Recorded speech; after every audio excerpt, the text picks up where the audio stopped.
All right, we are live. So, good evening, everybody, and welcome to this week unloaded. I, as always, am your host, Rich White, and with me so far tonight we have Mr. Gizzard Gary. How are you tonight? Doing all right. I just got a notification that Unloaded Media just went live. Wow. How dare Wonder, they? wonder what's up with that. I don't know. Jacob S. is out there. Hi, Jacob. Yes, he is. So, evening, Jacob. And hey, there's a guy named Gizzard Gary out there too. I think he's stealing your name. Son of a bitch. All right. Oh, never mind. It's me. Oh, okay. It's okay. It's Let me. it slide this time, then. We'll let it slide.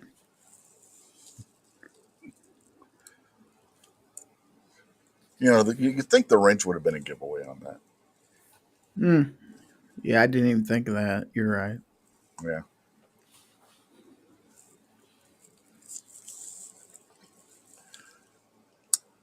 So, how's your day been?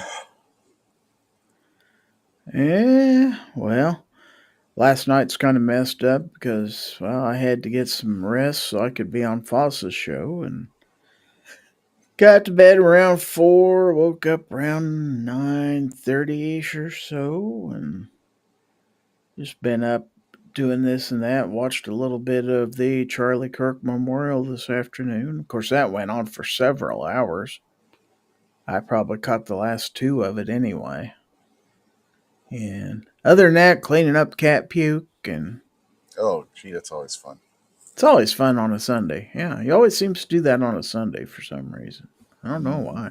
Yeah, Chiefs didn't play until, well, they have the night game tonight, so I didn't have any football to watch during the day. So Yeah.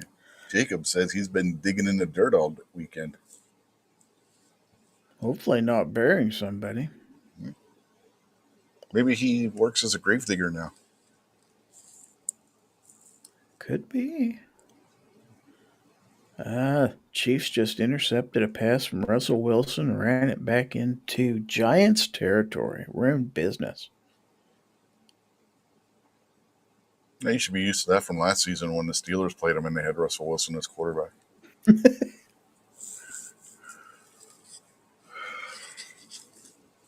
He don't have that much protection anymore. He has to throw quick, so he threw into double coverage. The guy really wasn't open, and it wasn't that great a pass either. So, What was his excuse last season when he did have good protection? well, I don't know. Neither do we. That's why he's not Jacob in the Steeler uniform anymore. Jacob said he was barely awake for Hillbilly's show. I was gonna come on there, and then when I was waiting in the green room, it's like I don't think I can stay awake for this. So I sent Hillbilly a message, and I just went to bed. Like I can't do it. But yesterday morning, I woke up at like 5:45. So yeah, I was a little sleep deprived. So Mm. Uh, Jacob says he's doing foundation work. That's always fun.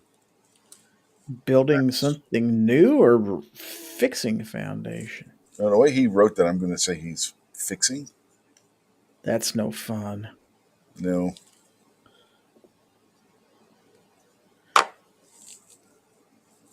That's no fun, but if you don't do it, then yeah, you have even worse problems. Don't ask me how I know, but yeah, do what you can. Mm. If you know what you're doing. If not, hire a contractor to do it. But they'll charge you an arm and a leg, too.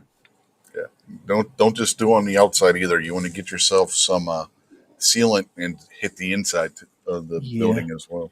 But the problem is you got to figure out what's causing the foundation issues in the first place, which Hmm. more likely than not is a water. It's either water's coming down the side of the house because your gutters aren't carrying it away, or you've got some waters pooling up next to the house. Hmm. So yeah, settling that'll do it. Yeah, you need to seal that out and then slope the dirt out to where that water naturally drains away.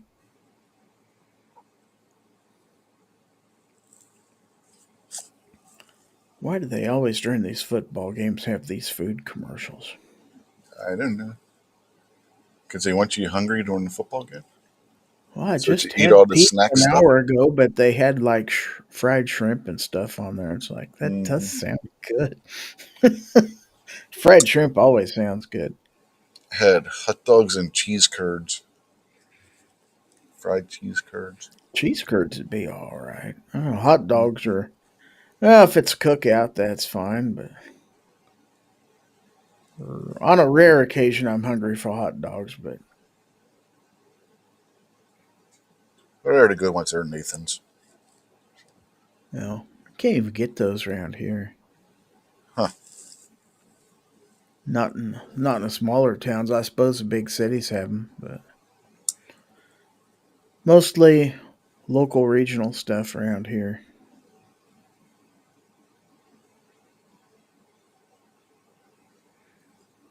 I'd rather if you want to get something good around here, you have to buy brats or something like that. Which brats are always better than hot dogs anyway.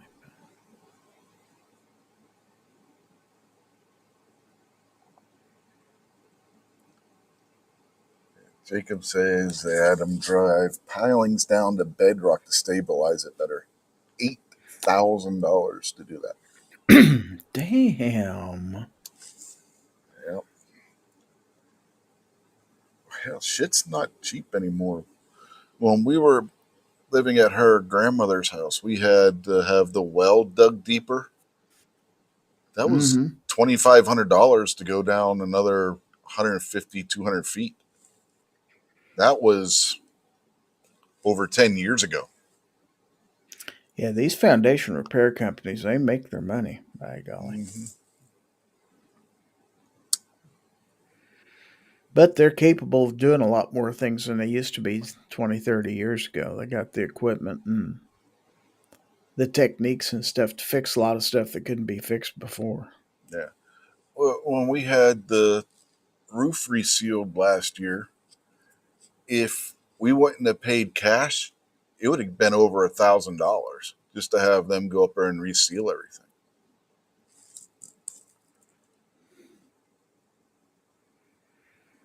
Jacob said they were a company out of Louisville, so they had drive-aways. Louisville. Louisville. Louisville.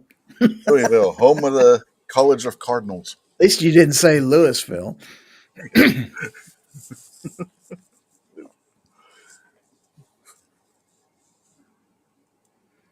Remember, we came upon the conclusion that that is where the College of Cardinals is actually headquartered. Oh, that's true.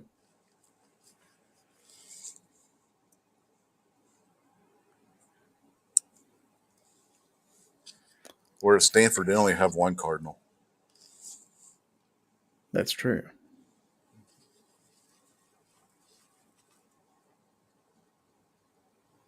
Because, I always thought Stanford was supposed to be a college for smart people, and yet they don't even know how the hell to use plurals. The Stanford Cardinal. So there's only one Well, player? didn't they end up changing mascots? Because many years ago, they weren't they like Indians or something like that? I don't know. Hell, I don't know. I only ever remember him being the Cardinal. Can't say Cardinals because, again, they don't know how to use plural. More than one is plural, therefore it'll be Cardinals, not Cardinal. But, they got to be different, I guess. Californian and all that. Yeah, well. So is it just you, me, and Jacob? It sure seems that I way. guess so. It says there's 6 people on YouTube Although, side. yeah, Nobody's Rumble saying anything. Studio says 6. Yeah. But, Speaking of So when California, go ahead. What were you say? I was, I was just gonna say, Vulcan Rumbles here. When I was watching the Charlie Kirk Memorial on YouTube, at one time they had 640,000 people viewing. That's the most I've ever seen on a live stream on YouTube. Then I went into X and looked at it, and it's like 1.2 million. I'm like, wow. Yeah, there was the most I've seen on a live stream on YouTube was the pre-show to one of the wrestling pay-per-views, and there was like 3 million people watching on YouTube at one time. And forget uh, reading the chat because it was just a streak going by super fast. You couldn't make out anything that was being said. It was going by way too fast. Everything was a blur. So Butker just attempted a third field goal. He did the Scott Norwood on it, pushed it wide right. So still 6-0 KC.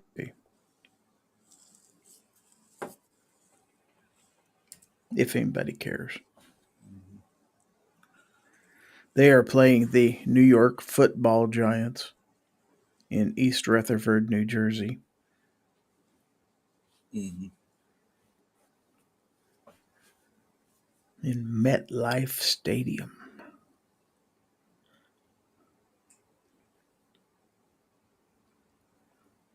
Never been.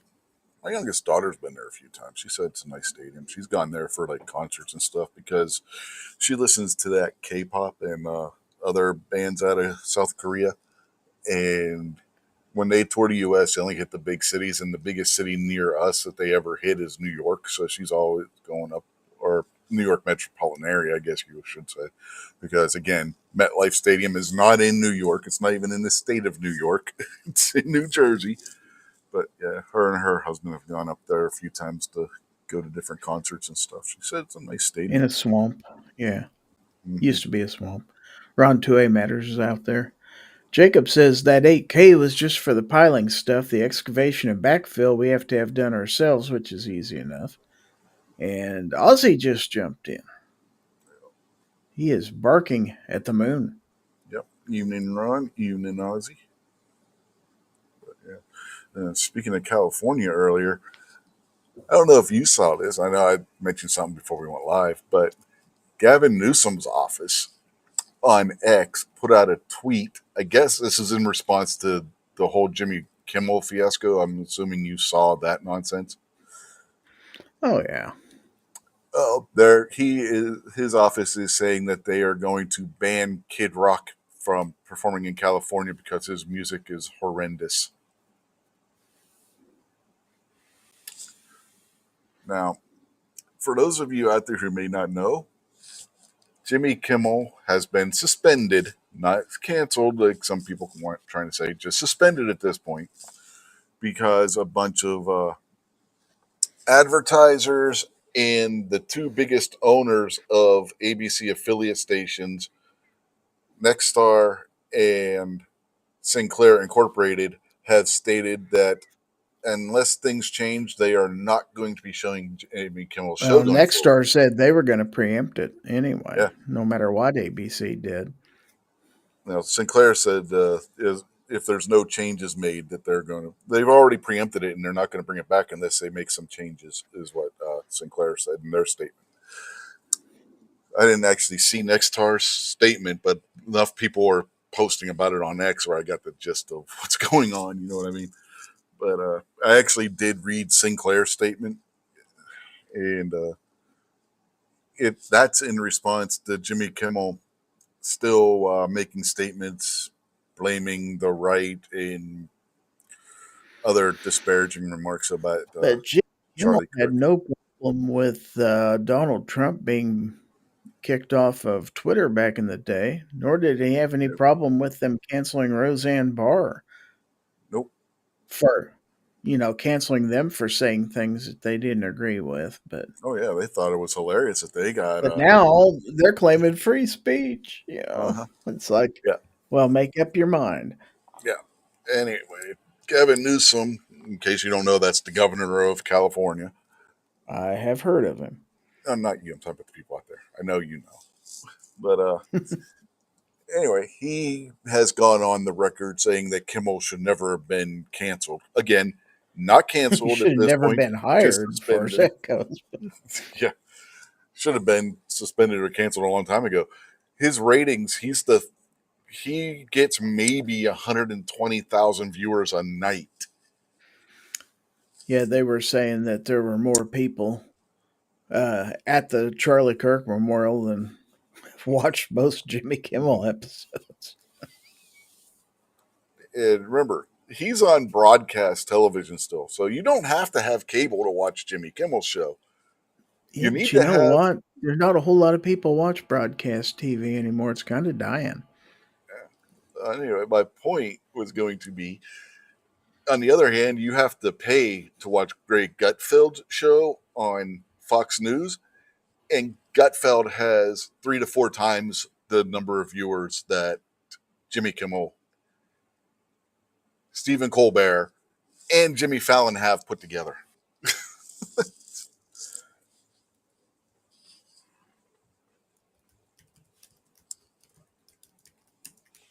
So there's that. Vulcan Rumble says CNN is announcing Kimmel is getting a new show. It was on YouTube, so don't know if it was true. There's been some Yeah. speculation that Kimmel may be getting out of his contract potentially because, From what I understand, he was getting out at the end of this current season anyway. So yeah, somebody was saying that that knows him was saying that he wants to do a podcast or something before all this happened. So yeah, he, I don't see anything in the news about anything broadcast wise, and there ain't an advertiser one going to pick him up right now anyway. So no,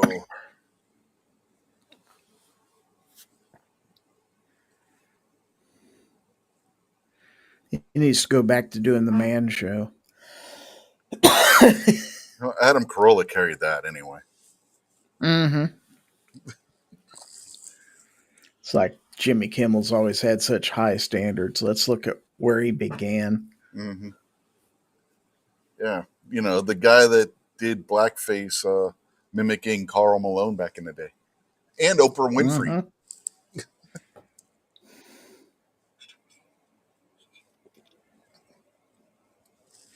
It's not that funny. Nope. Jacob watches broadcast TV. Mm-hmm. Well, people in the cities that are close enough that they can pick up broadcast TV, that's one thing. Cable is dying. A lot of people have dropped their cable. Yeah, people are going to streaming services, which are getting to be just as expensive as cable anymore. Yeah, that's how I watch my stuff. I pick and choose what I pay for. That's a nice thing about Mm-hmm. online streaming. During football season, yeah, I'll pick up YouTube TV for 3 or 4 months, but then I drop it the rest of the year, and Oh I man, just kind of I just kind of pick and choose what I want to watch the rest of the year. yeah. And speaking of streaming services, this is the funny one. You got a bunch of people on the left unsubscribing to Disney Plus, Hulu, and ESPN over Jimmy Kimmel. Oh yeah, I heard about that. Go right ahead. The left attacking the left in that I case. know, right? That's exactly what's going on. They're eating themselves. Mhm. It's so funny to watch. Oh yeah.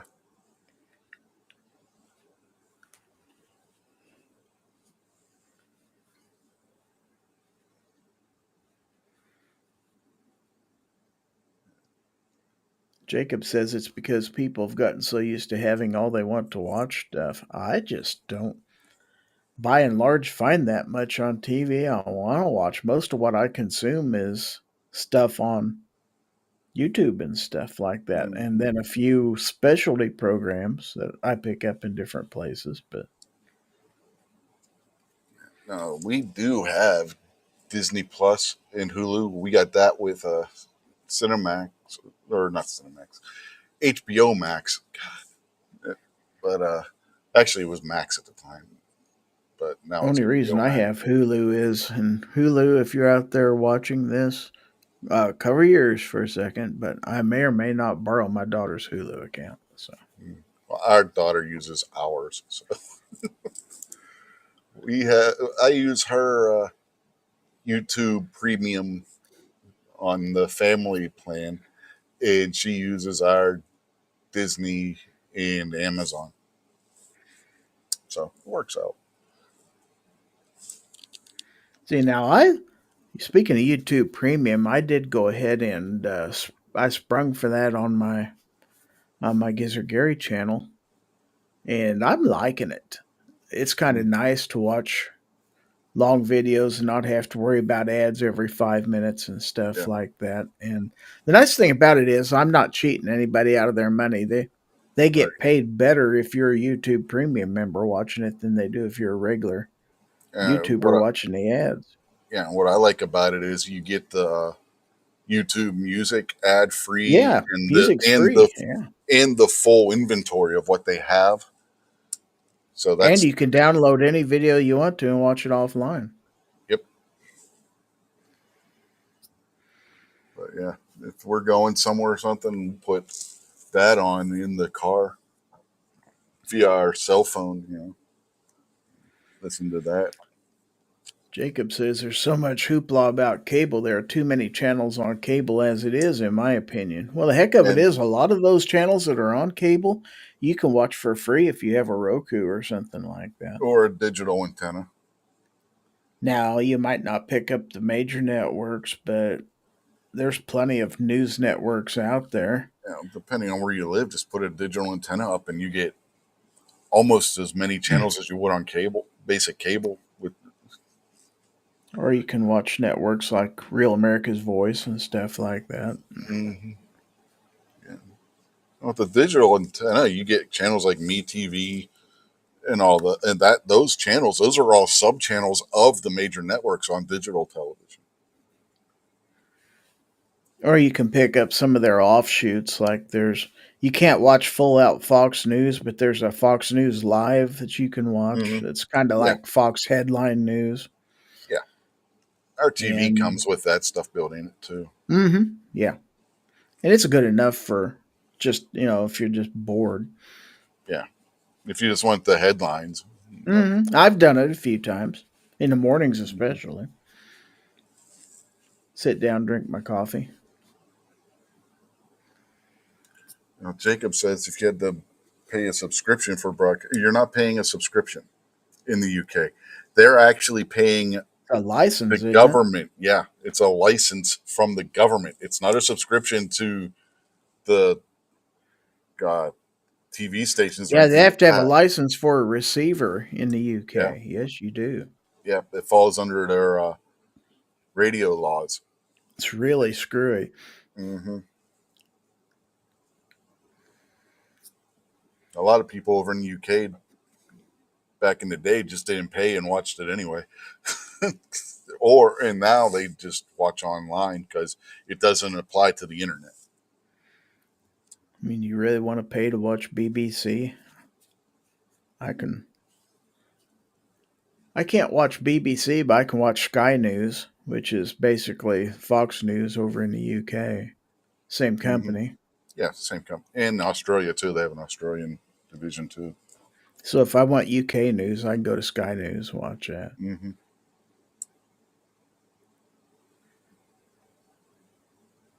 Yeah, I'll It's look at kind of it. fun every once in a while. Oh And the shit! Daily Mail is another one over in the UK that I look at every so often. Oh shit! Giants just scored a touchdown. Whoa. 6-6 right now. Rookie. Rookie by the name of Cam Scatabo.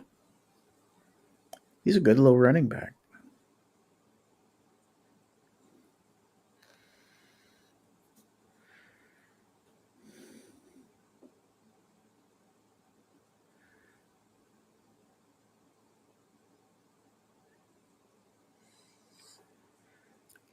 Got a minute 44 left until halftime. And oh no. The PAT got blocked, Oh, so it's jeez. It's it's tied 6-6. a two field goal game, folks. Welcome to the Futility Bowl. Two field goals apiece. Oh, wait, no, they each scored a touchdown, missed the extra point. Well, Kansas City kicked 2 field goals. And I'm joking. same thing. Yeah, same equivalent at this point. In other words, it's a pretty crappy football game, to be honest with you. I think neither team got much to brag about. Jacob says, "Yep, we get a lot of those channels. I think we get like 30 channels. If we connect a smart TV to the internet, we get another 500 channels with Samsung or LG. Mm-hmm. Yeah, smart TV is the way to go. Mm-hmm. You can get just about anything you want to watch there. Plus, if you want to, you can put the YouTube TV app on there and you can watch YouTube stuff on your TV. I do that a lot. Ours came with it built in because it's a Google TV. It's got Google TV in it, so it's automatically got YouTube and all that on there. Mine's a Roku TV, so yeah. It's nice you don't have the separate box or anything to deal with. It's just all built in. Well, we got the same, almost the same things as what she would watch on Roku anyway. So I don't even know why we got the Roku box. I don't even know she did hook the Roku box back up to it because you don't need it. Now my kids have I think it's a PlayStation hooked to theirs, and that's how they watch TV. Mm-hmm. Yeah, you got a Because it's got a PlayStation. lot of that stuff on it too. Yeah, PlayStation 4 and 5, you can do that kind of stuff with. They're basically a media center at this point. It's pretty cool. It does a lot of Mm-hmm. stuff.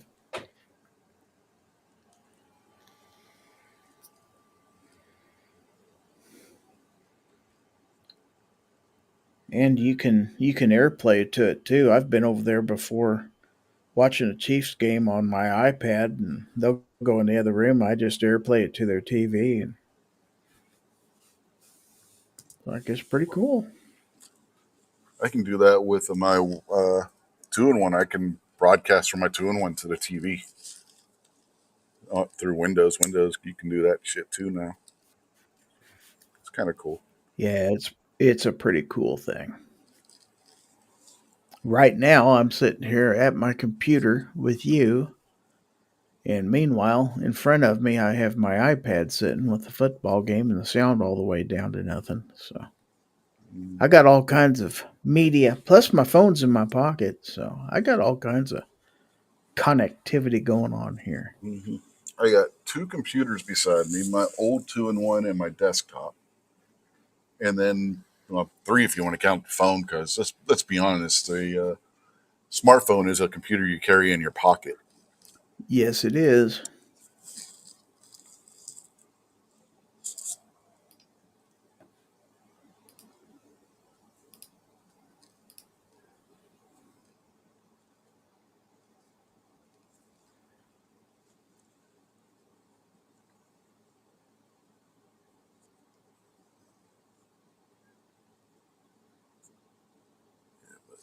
It's cool because if you, I don't know about on, I don't know about if it works this way on the TV apps or stuff, but you can get commercial-free movie channels without having to pay anything. At least Heck on the yeah. computer. Tubi and all those on my computer are commercial free. I don't know if they work. I Hmm. haven't tried them on the TV app. So. Yeah, you can get them on TV too. Well, I know they can. I don't know if they're commercial free on the TV. Is what I'm saying. Yeah, Jacob says a lot of those internet channels on a smart TV are reruns of cable episodes. Yeah, Mm-hmm. but those are fun. Like if you want to binge watch old Andy Griffith episodes, or Mm-hmm. you can get Hey, just about anything. It's like whatever you're in the mood for, it's probably on the TV somewhere. on our TV, there are channels that are nothing but the Andy Griffith Show. Oh yeah, yeah, that's what I'm saying. Yeah, you Yeah. can just do that to your heart's content if you want to. Mm-hmm. Oh, that's a lateral. Yep, that's not good. Mahomes just threw a swing pass and it missed the receiver, and the Giants Mm-hmm. recovered it. That's going to be ruled a lateral, I'm pretty sure. Mm-hmm. It's at the 10-yard line. That's not good.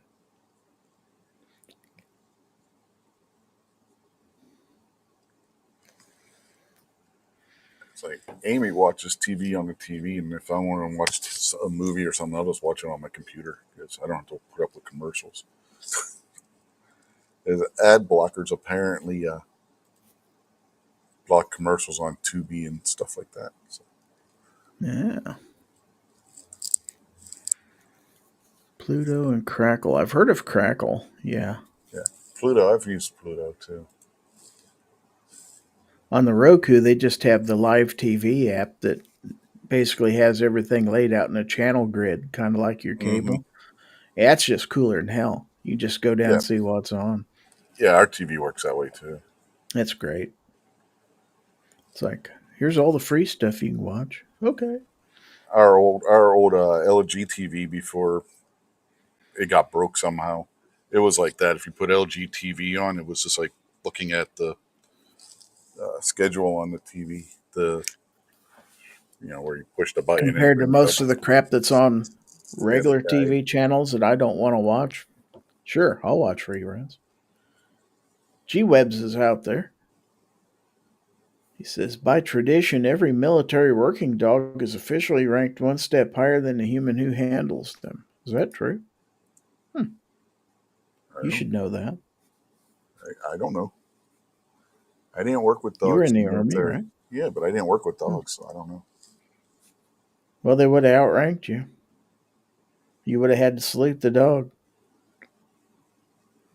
The dog can't return the salute, Only so if you'd they have to were an hold that officer. salute a long time. Only if they were an officer. You don't salute sergeants. That's true.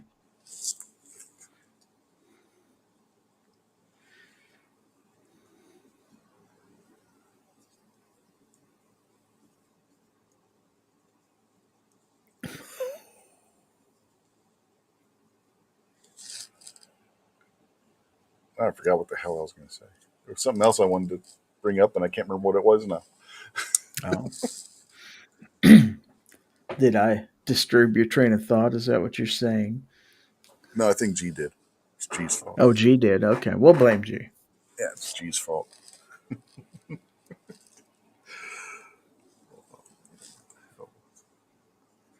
We could probably get G on here if he wants to.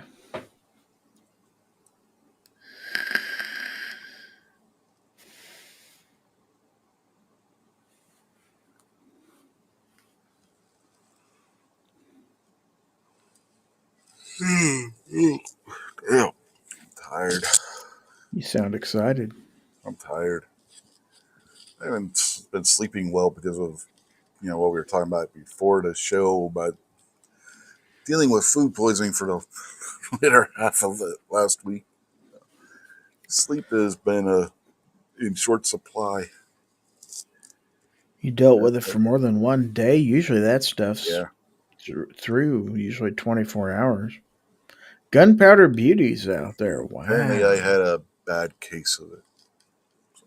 I even had to go to the ER. So Oh, yuck. yeah, What's up, Gunpowder? yo,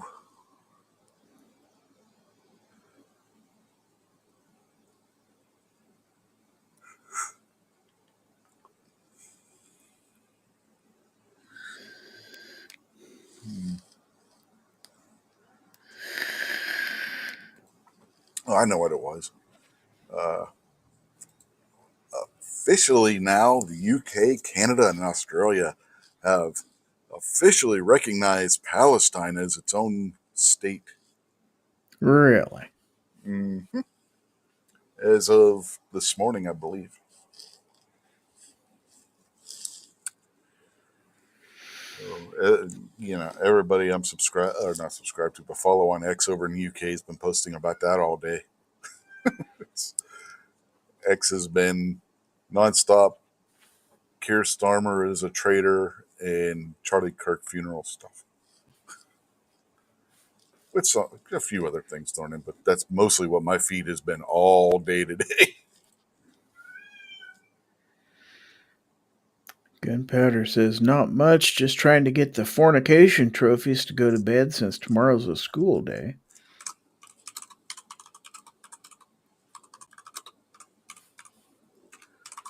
Fornication trophies.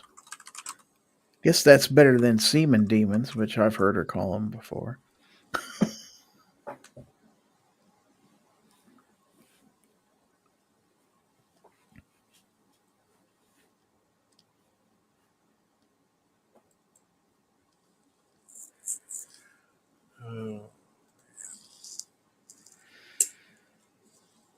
I don't know. I need to go look and see how the baseball ended up today. Let's see. Royals got beat. Okay.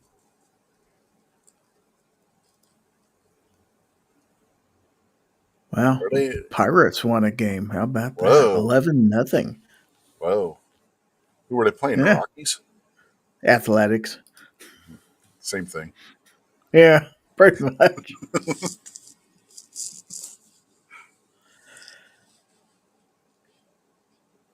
I was about to ask if they've gotten into the postseason yet, but if the Pirates are still playing, the answer is no. Let's see. In the American League, the only team that has clinched is the Blue Jays. They've clinched at least a wild card spot in the American League East. In the National League, however, let's see. The Phillies have clinched the Eastern Division. The Brewers have clinched the Central. And the Weren't Cubs and the Dodgers have clinched at least a wild card spot. So, weren't the Brewers the first ones to clinch? yeah, I think so. I think I saw They some are data having the a other good day. season. That's a good team. I haven't watched baseball in years. They're going to be hard to beat this year. And in the American League, because the Tigers had a big lead for the longest time, and they are only one game up over the Guardians right now. With, let's see, 156. So there's 6 games left to go in the season. Okay. It's going to be interesting. And yes, I know G Webs is going to complain about us talking about sports. That's okay. So, let's see. Monday's pretty much travel day for everybody. And then the Tigers and the Guardians face off in Cleveland. Looks like for a 3-game series. Is that right? Or 2-game series? Is it? No, it's 3-game series. So that could decide it. If the Guardians can take them, Moo isn't going to be happy.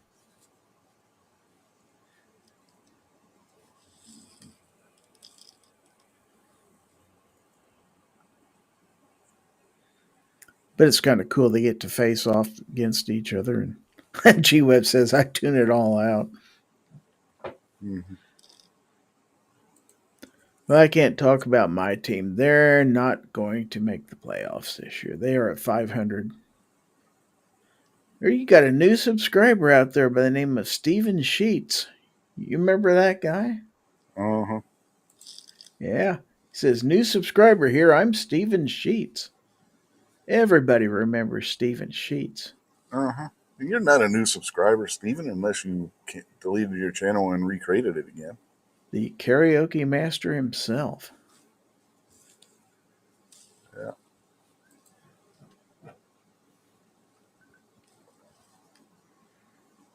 Actually, one of the better karaoke singers I've ever heard. Mm-hmm. He used to have a show back in the day. Remember when he had his Yes, show? he did. Mm-hmm. M. Gabriel's out there. He says, hey from Missouri. You would say Missouri. We say Missouri here. Mm-hmm.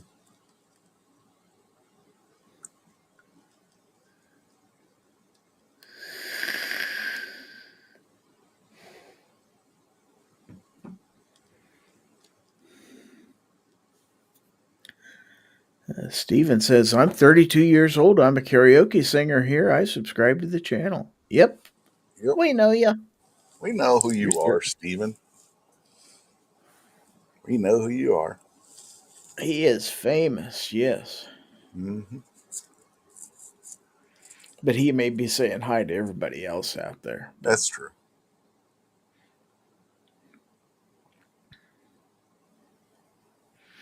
You know he's Yeah. a singer because he has notes in his YouTube name. Hmm. So If he would still had his old channel, you could have went over there and watched the two of us, not Gary, but me and Steven, sing Devil Went Down to Georgia on his channel. That happened. yeah. And he does have a few on this new channel here. He's got a few. I think 5 videos of him singing. So Oh, we did it live. oh yeah. Yeah. We were live on his channel and sang Devil Went Down He to Georgia. he can definitely sing the country songs, that's for sure. Problem is, we were singing two different versions. He was singing, I forget whose cover, and I was singing the Charlie Daniels version. So the words didn't exactly line up. But Oh, I see. like the version he sung instead of I done told you once, you son of a bitch, I'm the best there's ever been. His was I done told you once, you son of a gun, or something along those lines. Well, there was a radio edit of the Charlie Daniels version that had that No, dubbed in. he said it was a different singer. Right, but I remember back in the day there was a radio edit of the Charlie Daniels I version don't that know. had the. Yeah, it did. No, I'm about to say, growing up in Pittsburgh, they always played the son of a bitch line on the radio.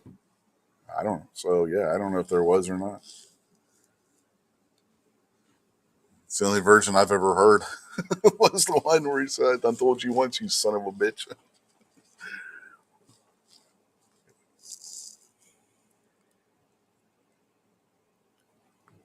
And you know, Charlie Daniels was big in Pittsburgh, all because of one song. In America. Yep, I figured you'd know what song I was talking about. Just go and lay your hands on a Pittsburgh Steelers fan. I think you're going to find the other stands.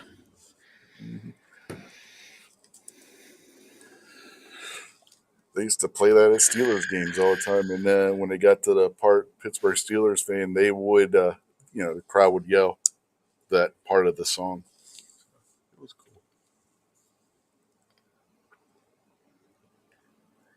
We were just talking about it, Steven.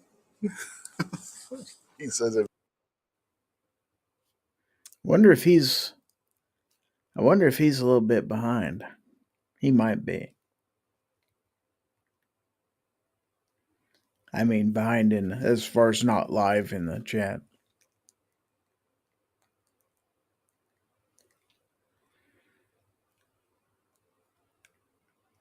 I've had that happen on my show before where people are commenting about something that was said like 2 minutes before then.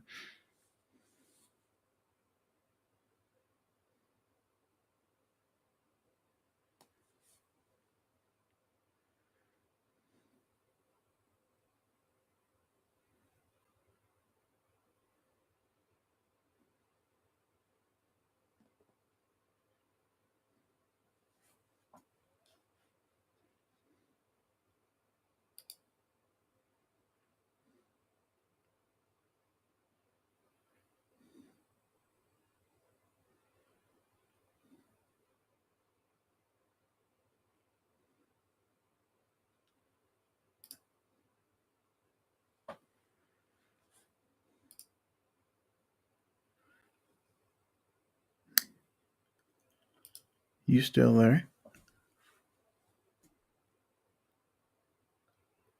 Am I still there?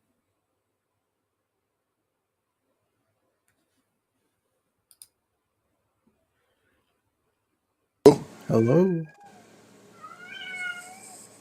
Can you hear me? I can hear you. I hear a Uh, cat too. yeah, my microphone turned off for some reason.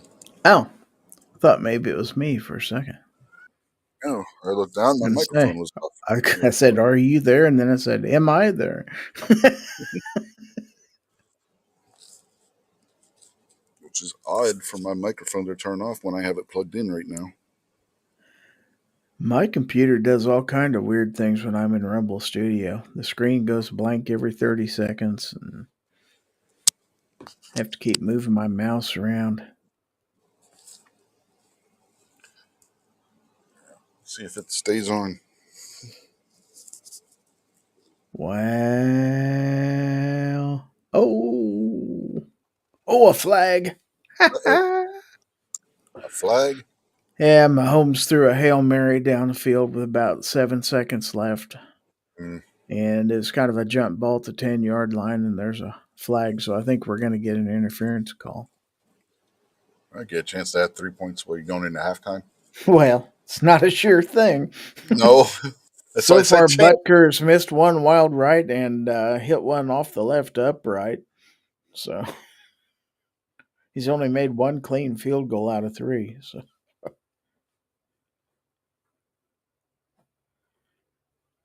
God, he ran around forever. How long was it? 8, 9. Okay, so it was a full almost 12 seconds after the snap before Mahomes got that ball off. So he ran around a long time in the backfield.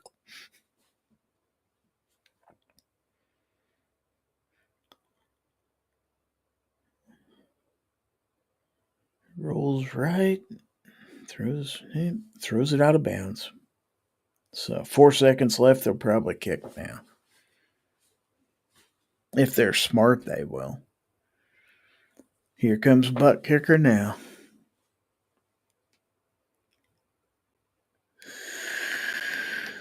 Okay, let's see if my mic stays on now. I switched what USB port I had it plugged into.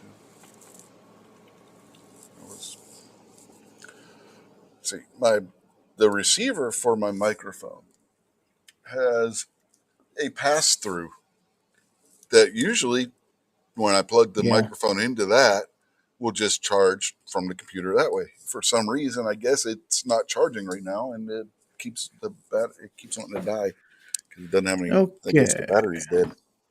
So Butker with a 28-yard field goal as time expires at half. Chiefs are up 9-6 Whoa. in what is pretty much a crummy football game.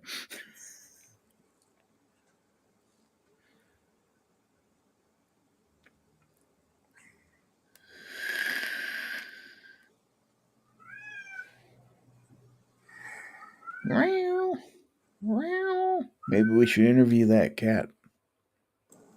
I think he thinks he's the guest host or something.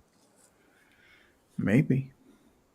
No, that dumbass always goes and run me on his damn full head off.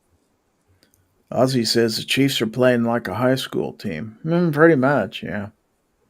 Yeah, the Giants are definitely like a high school team. I saw a second ago on the sidelines, and Kelsey and Andy Reid were barking at each other. So I don't know That's if they're always good. arguing about the play calls or what, but I think Kelsey's missing some of his routes. That's what it's looking like. He's too distracted. He got a wedding to plan for. I know, right?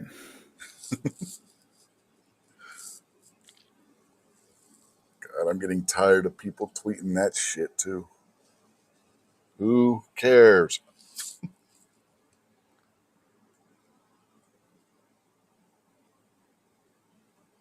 See, that was, I guess, the silver lining about the Charlie Kirk thing when it first happened. All that stupid nonsense went away.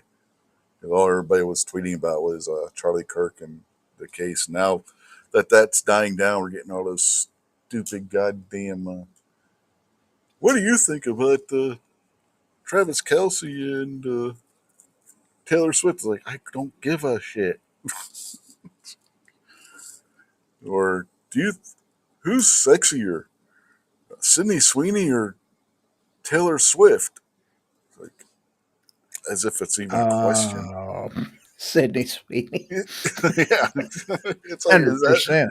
is that even an honest question? Come on now.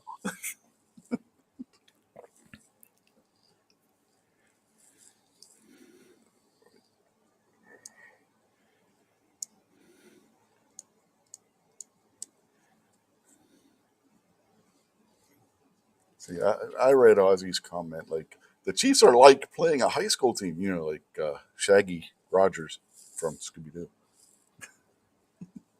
So yes, the Giants are a high school team.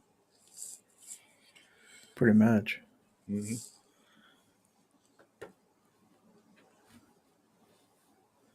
Are they better than the Jets? That's a question. Um, I would say no. I think the Jets probably have a better team.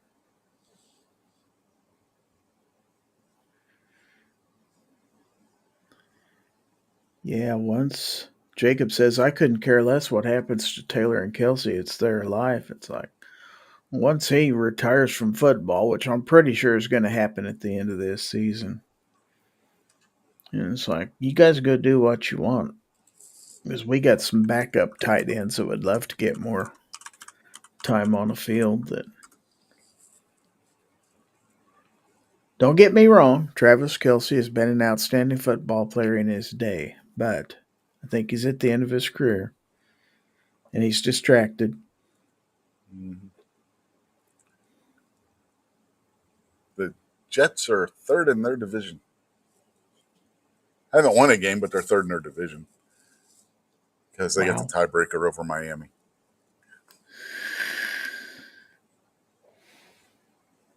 Who also hasn't won a game in their division or game yet, not just their division, but hasn't won a game. Meanwhile, the Eagles are undefeated. So's Buffalo.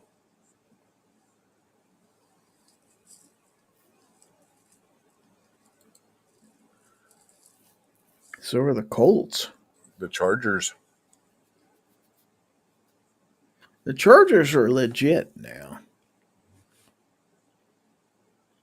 We played them. That's a pretty good team. Steelers and Bengals are tied at the top of the AFC North at 2-1 apiece. The Jags are 2-1.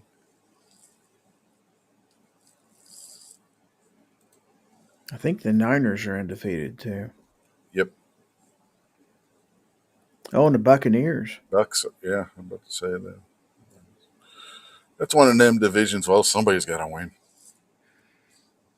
Yeah, Buffalo's going to be hard to beat.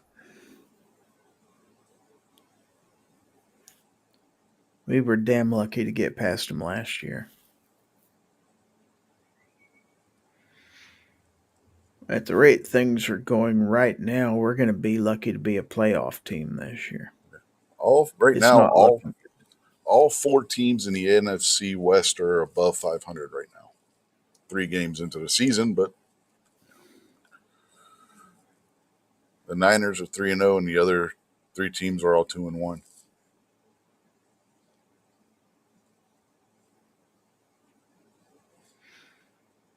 It's going to be funny if the Chargers are the big team in LA this year. Rams are 2-1. So.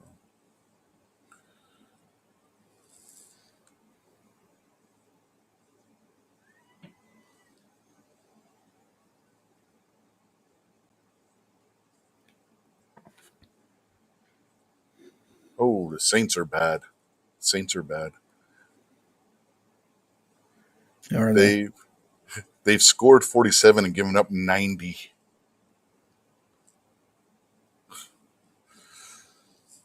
When you're giving up almost twice as many points as you're scoring, that's not a good thing. No, it's not.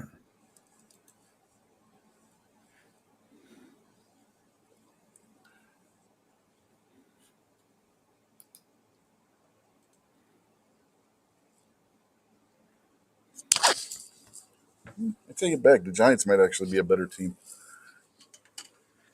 Wow, it's harsh. Well, the Giants have scored 43 and only given up 61. Whereas the Jets have scored 69, half of those in the game against the Steelers, and given up 93. So, Giants have a better defense, if nothing else. So, what do you think about Pam Bondi's chances of still being Attorney General next week? She's under quite a bit of pressure right now. That's because people are impatient. It's not even been a year since Trump took office, for crying out loud. Things don't move as fast as what some people want them to, and They're getting impatient. Evidently, he sent her a nasty text this last week telling her to get on the ball or something like that. And for some reason, that got copied and pasted over into Truth Social and then deleted. Mhm. So it's all over.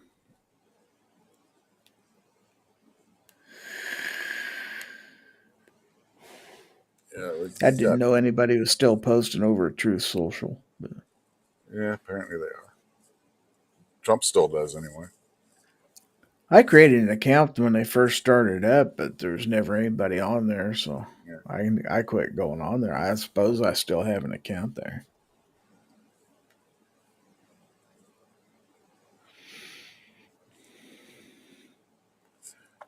Oh my God, we were just talking about the is Sydney Sweeney more attractive to Taylor Swift type post. I go over to look on X to see what's there.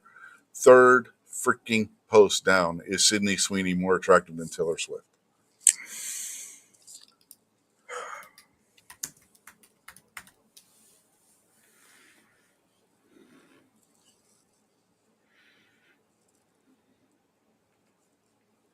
But yeah, I'm seeing pictures of people posted Donald Trump and Elon Musk shaking hands at the Charlie Kirk thing.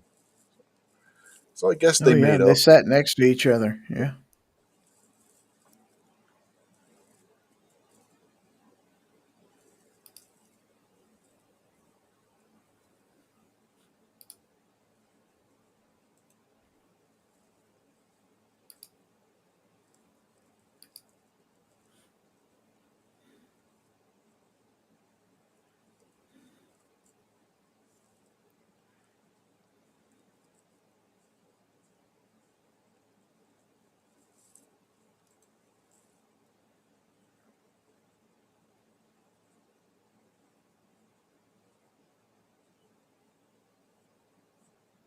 The latest big thing for people to post on X is this screenshot of what they're claiming is an old woman because of the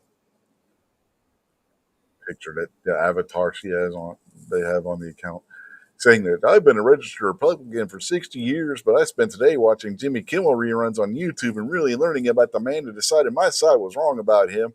I just registered as a Democrat. Yeah, okay, sure, whatever. Okay. Hmm.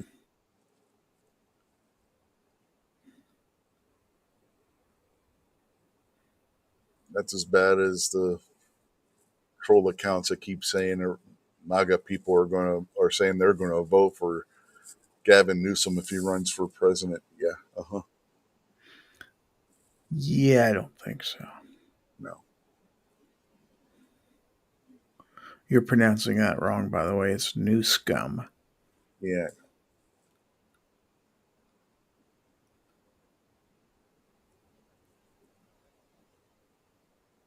no. Now we were talking about the BBC and why we don't bother with the BBC, especially their news thing. Well, here's what BBC had to say on Charlie Kirk's memorial. Mr. Kirk built a huge and devoted following for his right wing views. Uh-huh. Uh-huh. And amazingly, not one thing got burnt down or destroyed.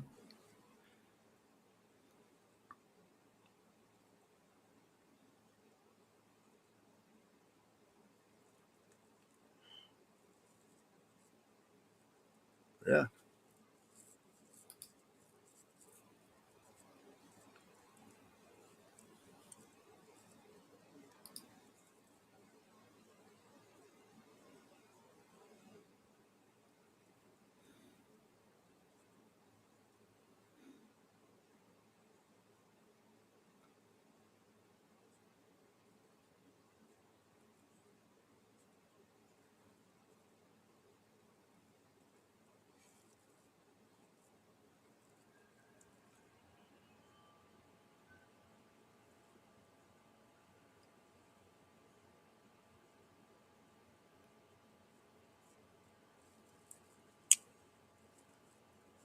So people keep saying Trump's going to declare Antifa a terrorist organization. You think that's going to happen? Yeah, he said he wanted to. Hmm.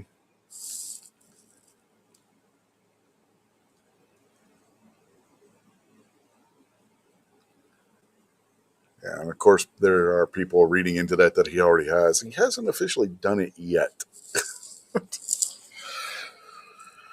At least not that I've seen and been able to find. So,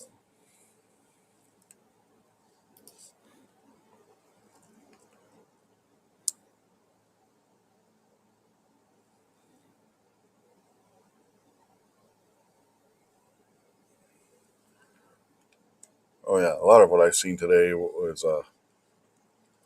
Erica um, Kirk or Taylor Swift a better role model for our nation's young women. Like,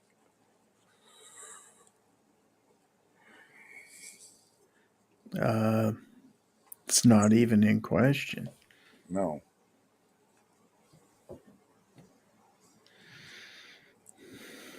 Jacob asks, "Are there any shows y'all are really watching this year?"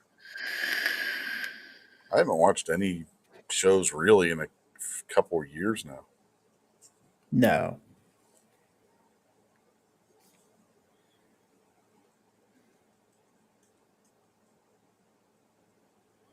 Well, it's been more than a couple actually. My wife's the one that mostly watches TV in the house. G Webs just went live. The anti-sports show. Mm-hmm.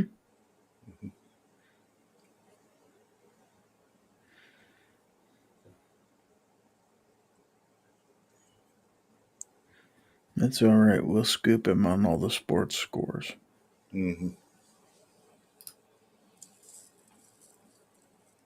Yeah, I don't even know what the last TV show I actually watched was.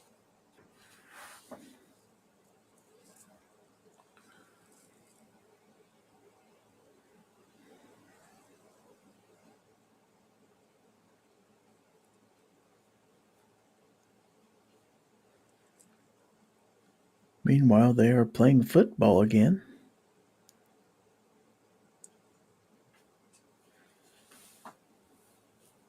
So Are they y'all don't doing? have to watch it. Y'all don't have to watch the Sunday night football. I'll give you updates as the Are game they progresses. doing the throwback thing in that game?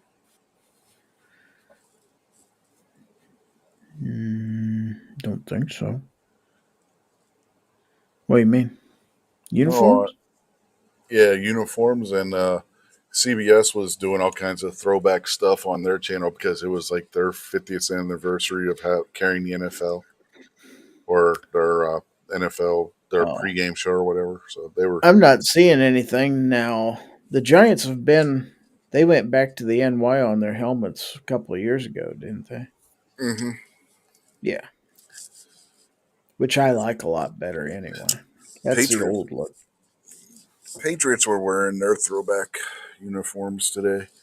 The old red jerseys with They Patriot have Pat on the on white the helmet. helmets with Pat. Yep, Yeah, yep.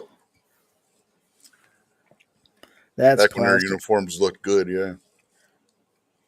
Now the Steelers, you would never know if they were wearing a throwback or not because their uniforms have looked the same since the '70s, basically.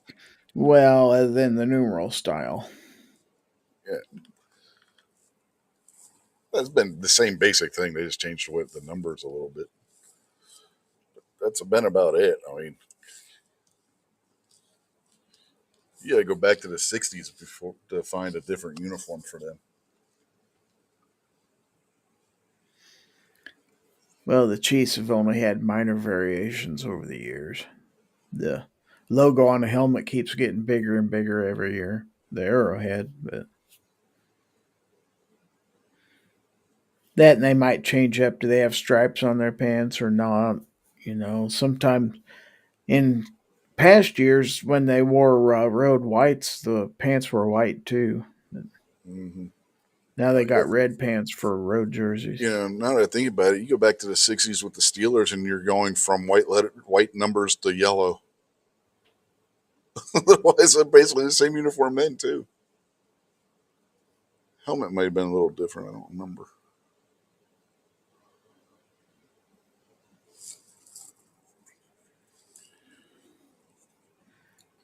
See, prior to 1970, we didn't have a color TV at home, so I couldn't tell you what colors teens wore prior to 70. Well, you Yeah, didn't that was see. a thing, Jacob, back in the old days. There were people who didn't have color TVs in their house. Hmm. Heck, And there were programs that were in black and white anyway. So, in the 1980s and early 90s, I had a black and white TV in my bedroom still. oh, yeah, me too. Yeah. A lot of times your second TV, it'd be a black and white because you could pick those up for cheap sometimes. Hmm. My friends were that way too. I mean, we were playing Nintendo in my friend's bedroom on his black and white TV. In fact, the old Ataris, they had a black and white and a color switch, so you could play them on a black and Hmm. white TV. Yep. You would flip the switch on what TV you're using. Not Yep. that it mattered. I mean, I I would flip that switch and I didn't see any damn difference between the two on either a black and white Give you a or a little color more TV. contrast on a black and white TV, but that's about it. I didn't really ever. I didn't notice any real difference on our TV. Maybe maybe it's our TV. I don't know. Chiefs are starting to move the ball a little bit. They finally figured out to start doing some sweeps and stuff like that and misdirections. Yeah. What got me in the Steeler game, they were basically doing a modified no huddle offense to start the game. Their first two possessions scored touchdowns, and they stopped doing it. And then they stopped being able to move the ball until the fourth quarter, 2 minute drill, score a touchdown, and went to win the game, and then stop the Patriots on fourth down on their 2 minute drive. Hmm.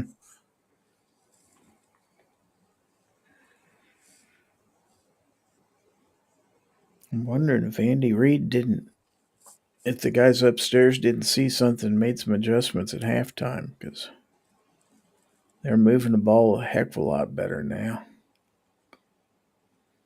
Maybe the Giants just got tired. Could be.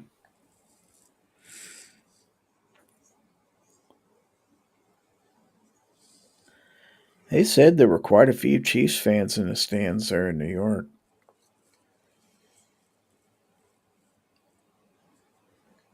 Yeah, there were some Steeler fans up in Foxborough, but the Steelers usually do have fans in attendance when they're on at road games. Heck, there's been Steeler games that look like they were playing at home if you looked at the crowd. You know, anytime anybody plays in Las Vegas, they look like they brought all their fans with them. But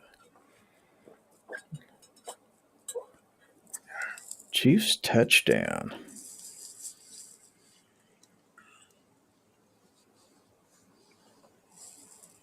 10-yard pass to Tyquan Thornton.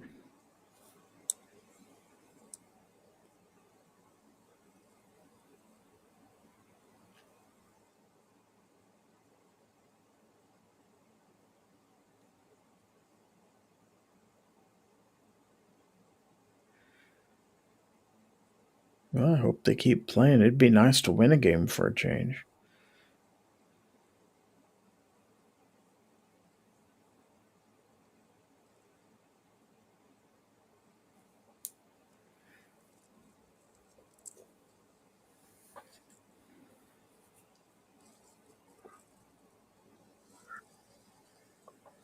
You know, you're playing the Giants, so there's a good chance of it. Ah, there's a bug on my keyboard. Oh no! Yeah, it looked like a gannet.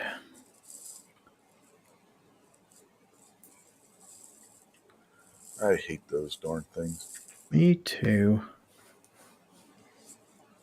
I got to be up early next Sunday. Why? Steelers play the Vikings in Dublin. Games at 9:30 in the morning.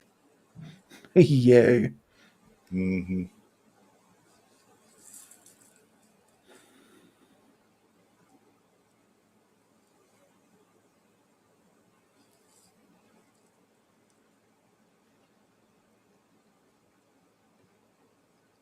Oh, Seahawks beat the Saints 44-13. Ouch. Mm-hmm. Bears beat the Cowboys 31-14.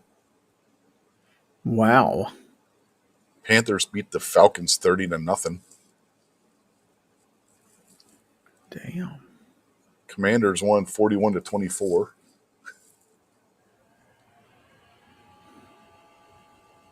Colts won 41-20. Vikings won 48-10 over the Bengals. Wow.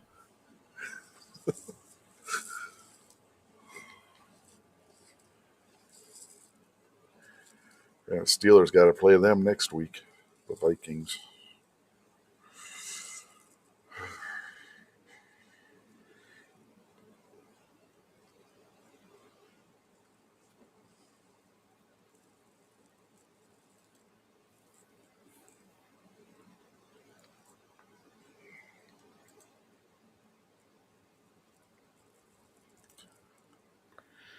So Foss actually had quite a few watching his program earlier this morning.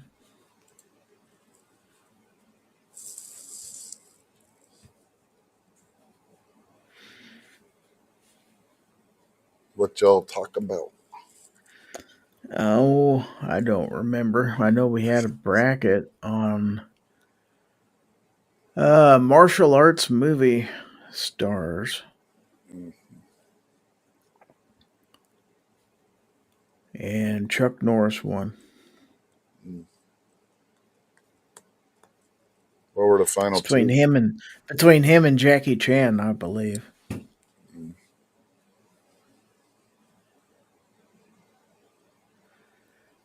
Yeah, believe it or not, Steven Seagal did not win. I know it's hard to believe. Mm-hmm.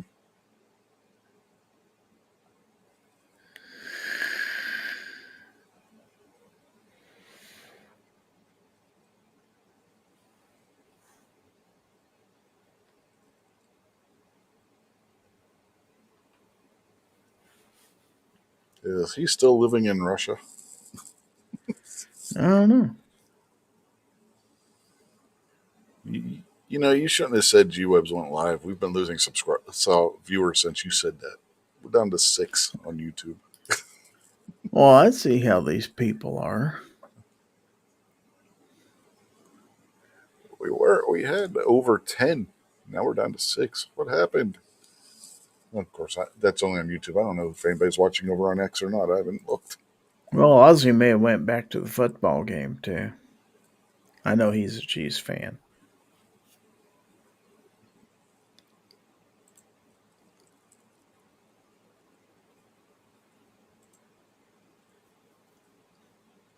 I'm doing both.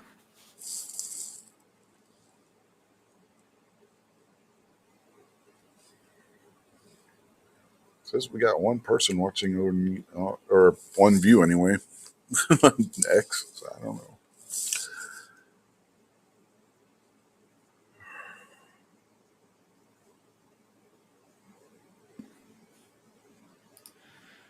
It's not me. I'm Well, it's over like on X, but I'm not watching. Huh? the live on Xbox. You know how they got that box Uh on huh. X that says live. We're actually showing up on that box. It's the first time. Wow. Yeah, first time I've seen that. Foss is out there. He says it's Bruce Lee versus Chuck Norris in the final. Okay, I was wrong. So Chuck got his loss back on Bruce then. Mm-hmm. What was that? Return of the Dragon or something like that? Bruce Lee beats Chuck Norris in the Roman Coliseum. I didn't know who half the people were in that bracket, but big surprise.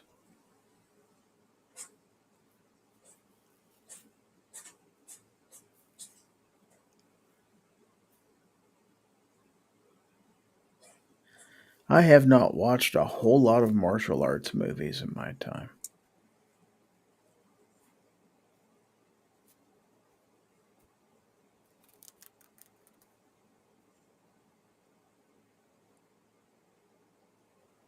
I have, but that doesn't mean I know who was in them.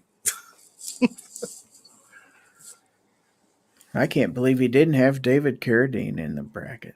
Like, come on, man. He says Gary did better than barbecue.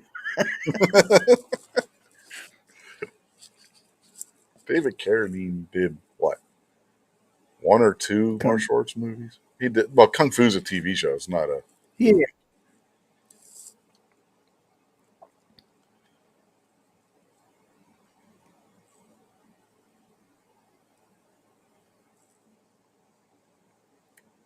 And by all accounts, on Lone Wolf McQuade, the fight at the end between him and Chuck Norris turned into a real fight, and Chuck Norris beat his ass, according to report. I thought Carl Douglas would be a good one too, but I guess he didn't do any movies either. Justin Grimm's out there, by the way.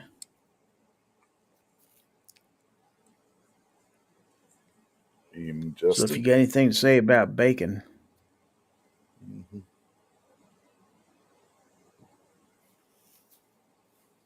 We're back up to 8 viewers now on YouTube. That's okay because most of my viewers I get in reruns and the re-airs and whatnot. Anyway, people and to go be back. fair, I did promote this show in my community tab, so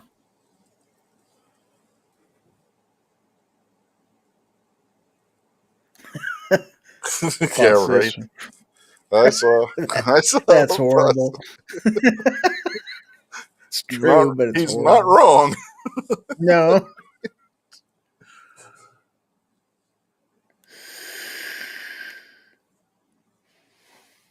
And another interesting Carradine fact: his father played Dracula more than anybody else.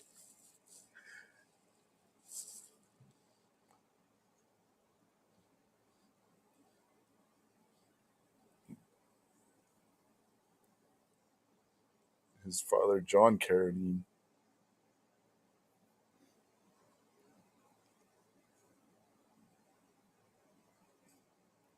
who played the gambler in what John Wayne movie? Don't be asking me movie trivia questions. Oh, you don't know this one? No.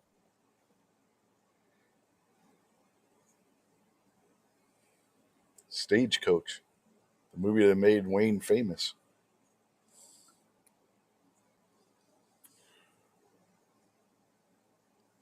John Carradine played the Southern gambler in that. I've only seen one John Wayne movie. Mm.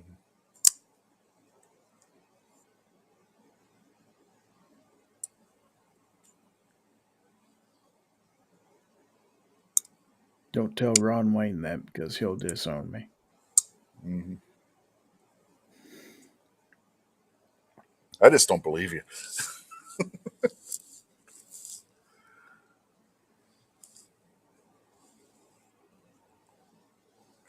Foss says he appreciates the time we had together to Justin Grimm.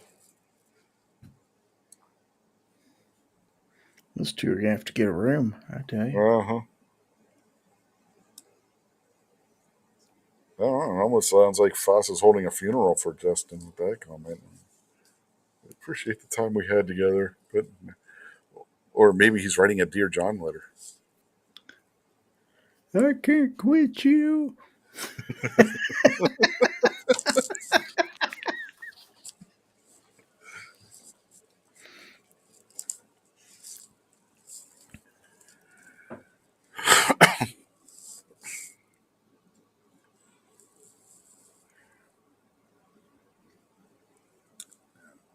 I still can't think of what the last TV show I actually watched the whole thing or most of it. It's probably one of the Arrowverse shows that was on CW before. Since we moved from her grandmother's house up to the town we live in now, I pretty much stopped watching network television and whatnot. I can remember a day many, many years ago when I would almost always watch Saturday Night Live. Oh, back This in the was prior to 2016. I stopped watching Saturday Night Live in the mid '90s when Adam Sandler, Dana Carvey, Mike Myers, and that crew all left. I pretty much stopped watching. Justin Grimm says, "Watch Grimm, great TV show." Oh yeah, I watched Grimm when it originally aired. That's a great show.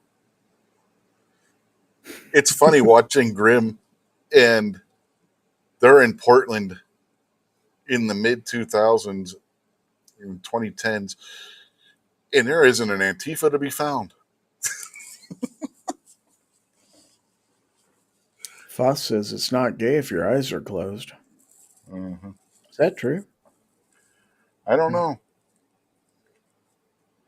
That's another thing that's going that I'm glad that hasn't come back on X yet. It's not straight men who date trans women aren't gay. It's like, dude, that's so fucking gay. It's not even funny. Somebody posted to one of those. That's more gay than just being gay.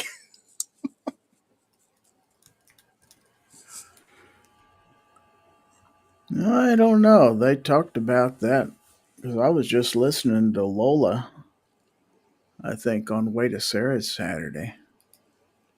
And that was way back in 1970. Oh heck, Get Back by the Beatles is older than that, and they were talking about transsexuals in that song too.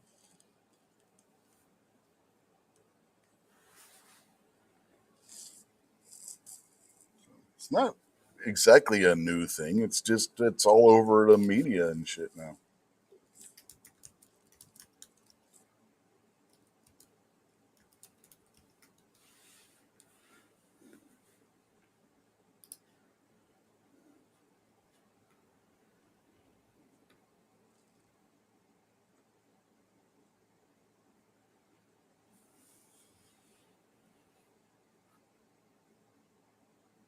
Anyway, basic premise of the show Grimm. If anybody out there is wondering, you got a guy who's descended from the brothers Grimm, hence the name Grimm. And the reason why the brothers wrote the stories was that they were actually based on cases they were working because they were the family curse was that they were monster hunters, and that there are Uh, people out there that are actually monsters and stuff. It's pretty good. And the main character in the show, finds out that he has these abilities and stuff, and he's a Portland homicide detective. So it's combines like supernatural and a police procedural kind of show together. It's pretty yeah, it good. sounds like it. It's pretty good. Pretty good show.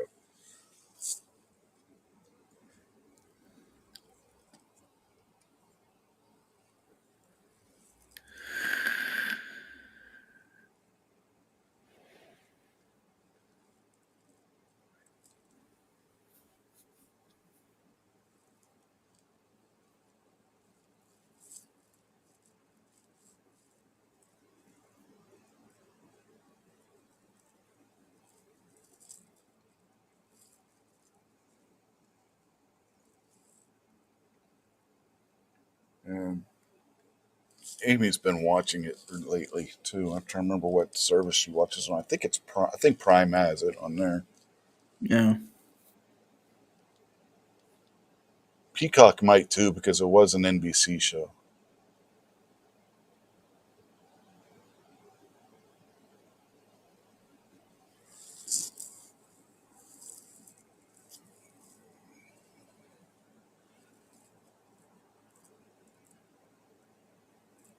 Another one that's part supernaturally kind of show and police procedural was Haven. That was pretty good too. That was a sci-fi show. That was based on a Stephen King short story.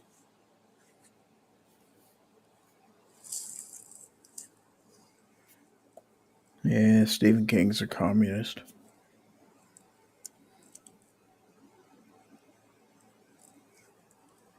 Yeah, I'm not gonna argue with you. Still was a good show. He didn't have anything to do with the show. It just they based it part off of one of his short stories.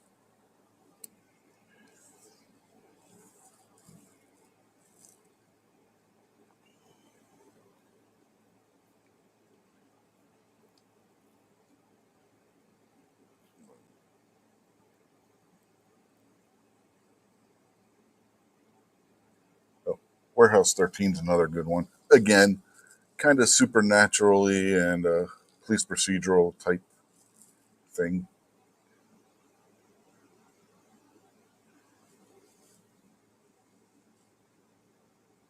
Basically, a secret organization that goes around collecting artifacts that can be dangerous because they have different powers and stuff to them. And the two characters that investigate. I mean, I don't want to call them the main characters because it was a ensemble type cast. Mm-hmm. And anyway, they were Secret Service agents that were recruited into this. So it's got that police procedural feel to it too because of that. It's a pretty good show too. I, Amy just watched that whole show. I can't remember what service she had that. I don't know if that was on Prime or one of the other ones that was on there. It's like, how come you don't watch these shows when I told you to watch them with me years ago, and now here you are watching these shows that I told you to watch when they were actually on originally? She's like, well, now I don't have to wait for every episode, a new episode every week. I can just watch it all at once. And like,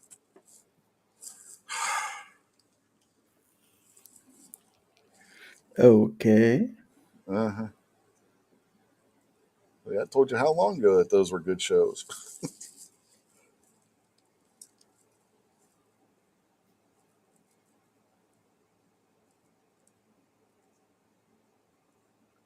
For everybody who has an inner nerd out there, Eureka is a good show. That was a sci-fi one too. I remember Eureka's Castle. Oh, good lord, that was a kids show. Mm-hmm. My kids used to watch it. My younger brothers watched it.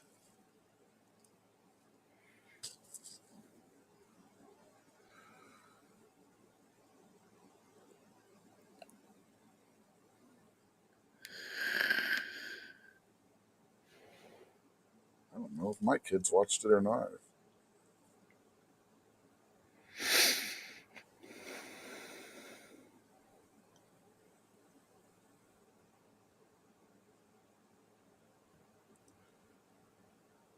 There's less than 10 years between my youngest brother and my oldest daughter.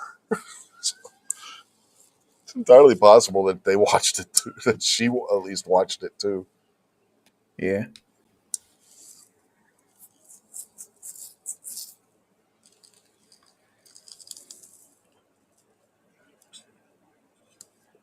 That was on Nickelodeon, wasn't it?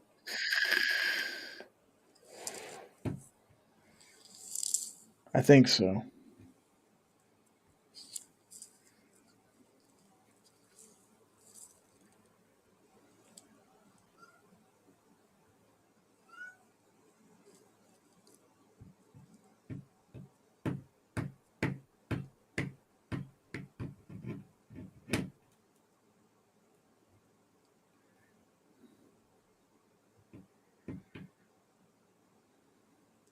There's Bernie up there.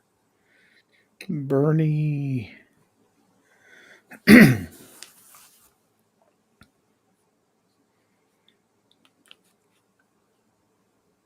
So do you think John Fetterman's going to lead the Democratic Party? No, no.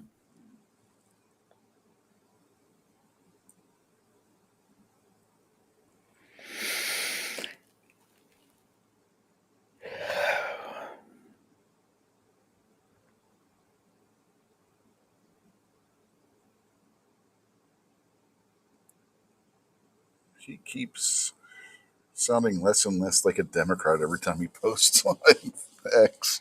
That's true.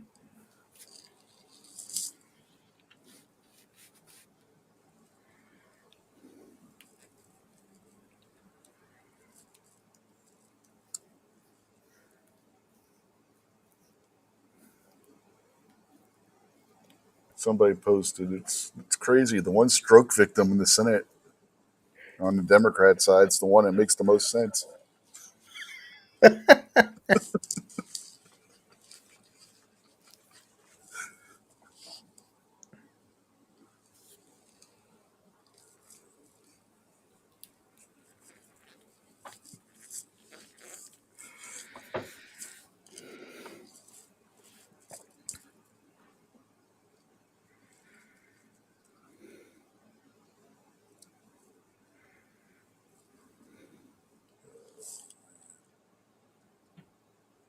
We're an hour and a half in.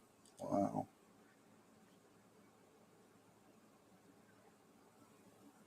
Well, NBC is desperate for sports coverage when they're advertising the Ryder Cup coming next weekend. I'm like, oh, yay. They always give that a big hype, though.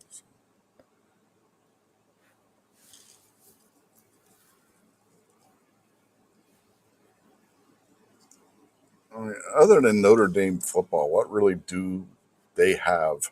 The Olympics every 4 years. Yeah. Oh, he's out of bounds. They got Sunday night football. You can't stand on the sideline and come back in and catch a ball. Mm-hmm. Not in the pros, anyway.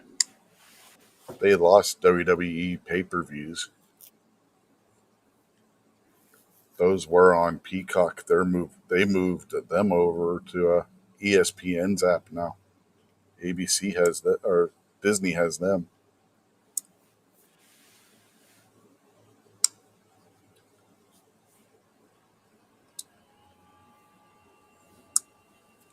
Which, going back to the streaming services, if Hulu is being incorporated into Disney Plus, what are they going to replace it with? And everybody that has a package deal where they get Disney Plus, Hulu, and either Max or ESPN. No. I think for people like our bundle that get Disney Plus, Hulu, and HBO Max, that if they're going to take Hulu away, they either need to cut the price or give us ESPN. Jacob says, I've never really understood the thrill of WWE. You better go after him now.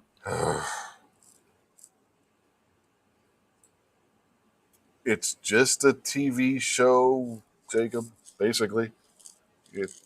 There's storylines and stuff. I'm trying to remember, I don't remember who it was once said pro wrestling is like a soap opera combined with a stunt show, an athletic stunt show.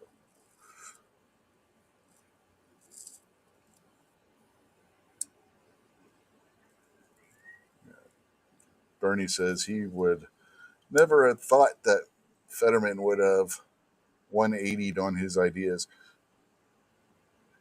When he first got elected, I'm wondering how much of it was his ideas and how much of it was his wife's, to be perfectly honest with you. Because he didn't seem altogether with it when he first got elected, especially when he would be speaking, because he would always mess up what he was trying to say and whatnot. Mm-hmm. And his wife basically said it was her life's goal to be married to a U.S. senator. She flat out basically came out and said exactly that when she got him elected. I think she's the one that got him elected. She was running that campaign. She was John Fetterman's Joe Biden, if you get my meaning.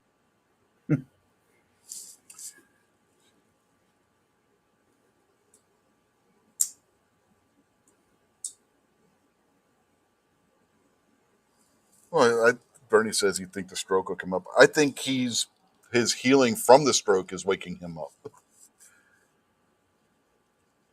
because he didn't run for Senate until after he had the stroke,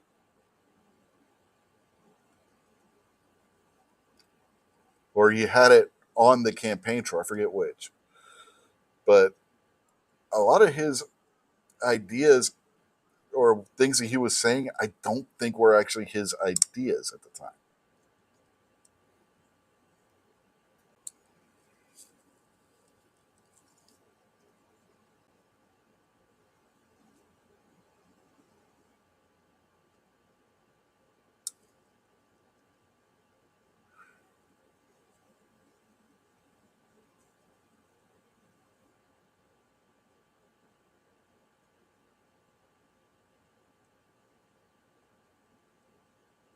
Fox says pro wrestling is basically oiled up men in tight tucking.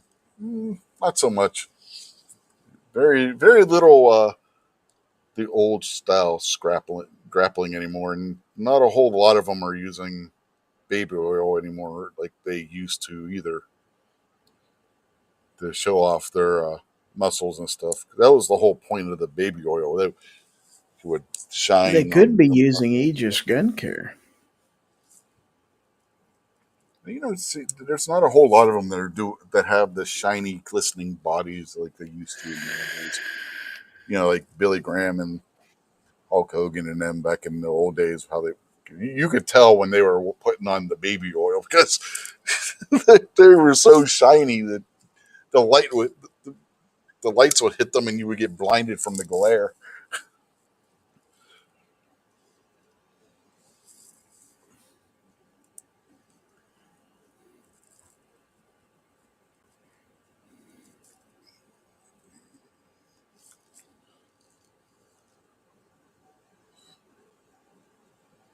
Heck, there's quite a few pro wrestlers that don't even wear tights anymore. They've got guys out there wrestling in jeans and stuff now.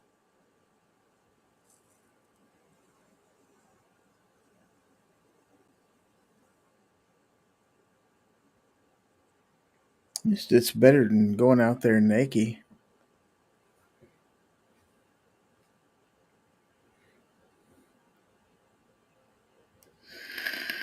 Well, there is women's wrestling too, Gary.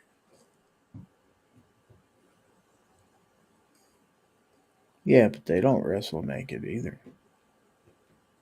I'm sure there's some place that they do. If you look online hard enough, I'm sure you could find some place.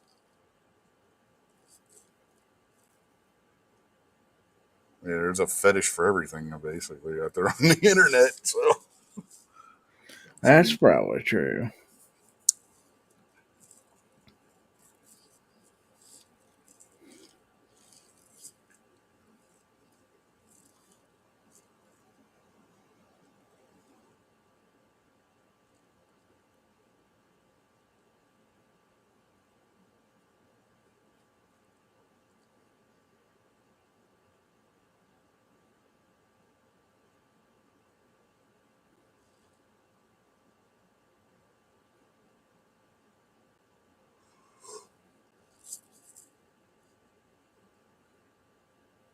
what else we got to talk about?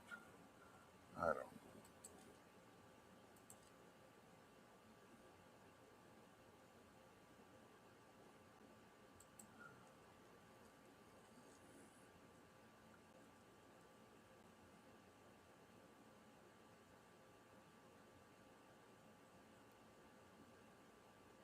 That's interesting. Trump and Musk were sitting on folding steel chairs. If they're in a private box, why are they sitting on folding chairs?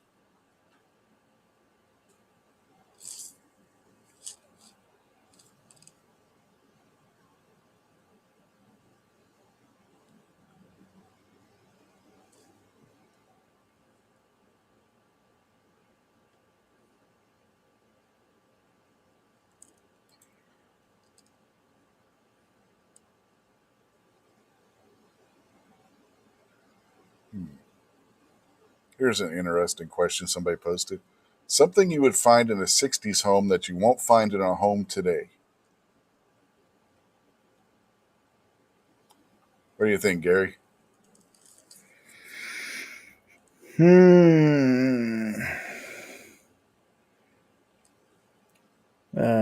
TV dinners with aluminum trays.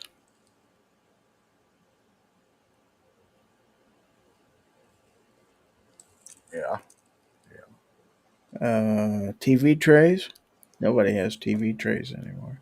It's about like tray tables. Yeah, we have them. You can buy. You can still buy them in stores. They actually have ones that are made out of actual wood. TV antennas, Bernie says. That's more or less the indoor Yeah. rabbit ear cones. Yeah. Yeah.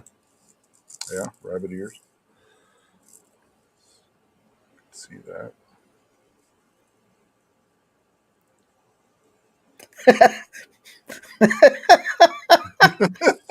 Moo. Is that who you're laughing at? Moo. It's not wrong. No. Jacob says. That's funny. Jacob says he's got to call it a night, guys. Wake up early tomorrow. All right. Have a good night, Jacob. Sure, he leaves just when it gets good. Mhm.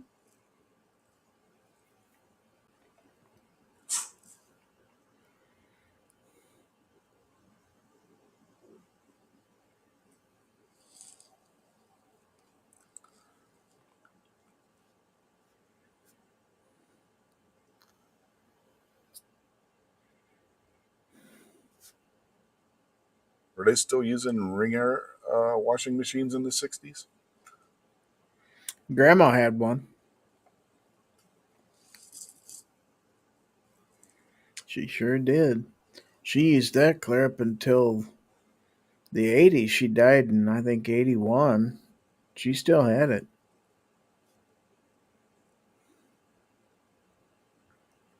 My grandparents had one in their basement. It didn't work anymore, but they still had it. My grandma still used hers. It was on the back porch. It had the drain hose from it ran out into the garden out back.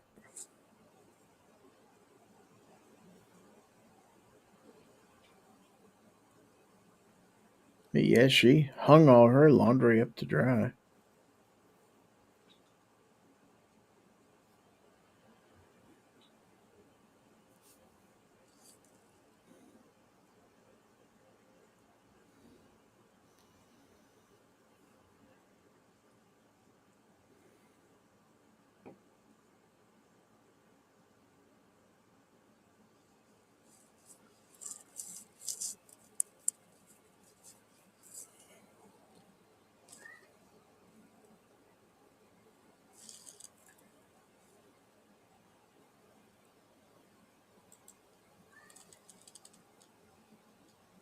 Oh, wow, the Giants are actually going to kick a field goal. Uh, an old school hi-fi system. Don't see those anymore. Oh, the big consoles Mm-hmm. with the TV and the stereo and record Yep, player and all that. yep, yep. Don't see those Yep, I anymore. remember those. You open the top of the TV and there was your record player. Yeah. Yep.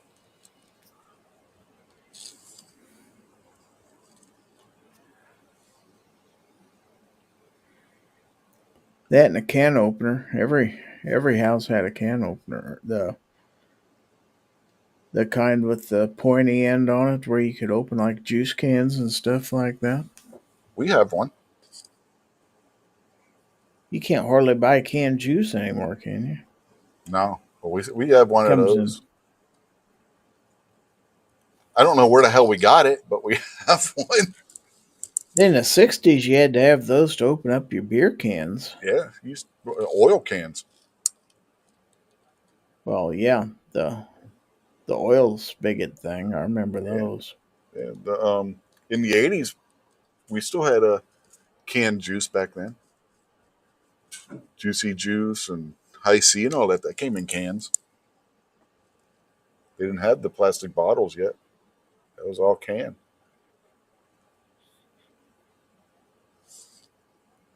Yeah, when they went to aluminum cans, then they had the kind that had the Pop top. openers on them. But Yeah. Yeah, church keys is what they called them.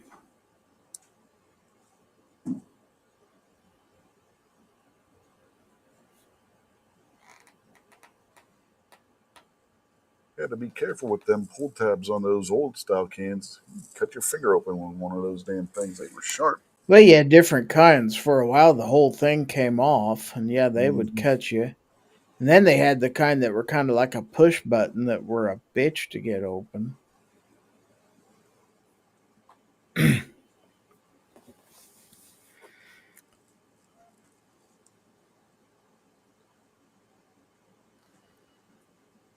I would say glass bottle soda, but with them importing the Mexican Coke, we get that again.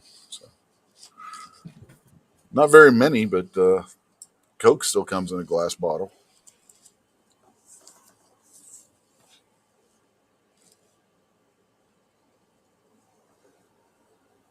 Trying to think.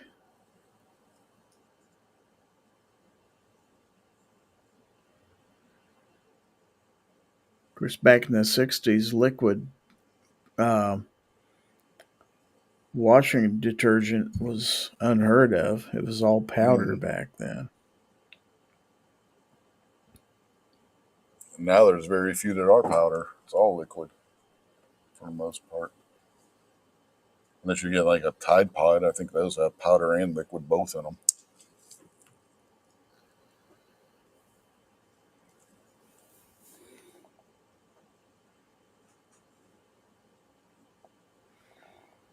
You wouldn't have found any microwave popcorn in the 60s. It didn't exist. People actually owned popcorn poppers. Or they did it the old fashioned way in a pan, which is still the way I cooked mine.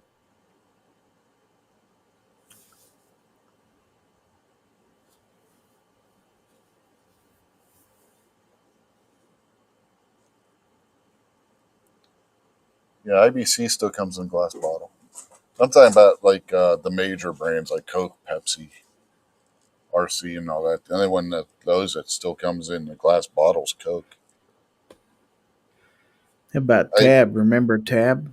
hmm You can still buy Tab. They still Can sell it. you really? Yeah, it's Hmm. made by Coke. Every so often, I see it in a store around here. It's like holy shit.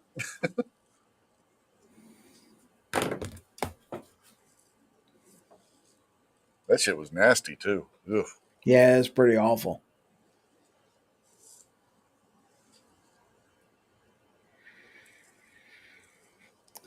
That and the Kool Aid pitcher sets that just about every mom had with the metal cups and the metal Mhm. pitcher and all that stuff. We had a 2 gallon. We had two 2 gallon jugs, basically, that had a tap on the front that went in the refrigerator. One was Kool Aid, and the other one was iced tea. Just go put your glass underneath the tap, pull it right out of the refrigerator. Didn't have to pour it. It was a bitch putting that thing in the fridge though. They were Oh, I heavy imagine. and they were glass too, so don't drop it. In the 60s, there was no light beer. Yeah, None. that came about in the 70s. Tastes Yeah. great, less filling.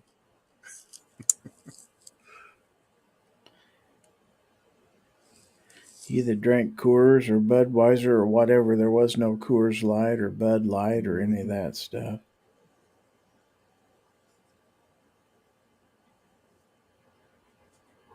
Miller High Life, the champagne of beers.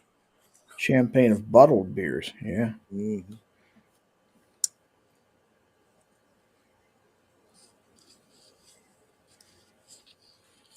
I drank that for a while. Late 70s.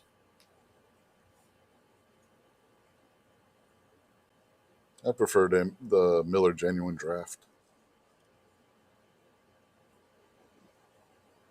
when they came out with that.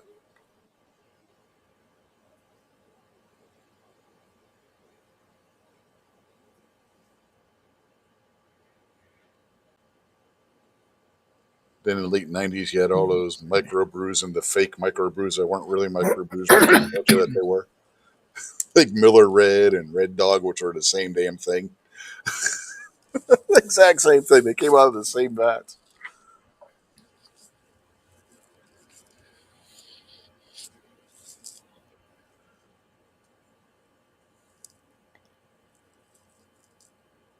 For a while there in the 60s, just about every house had a container of Tang.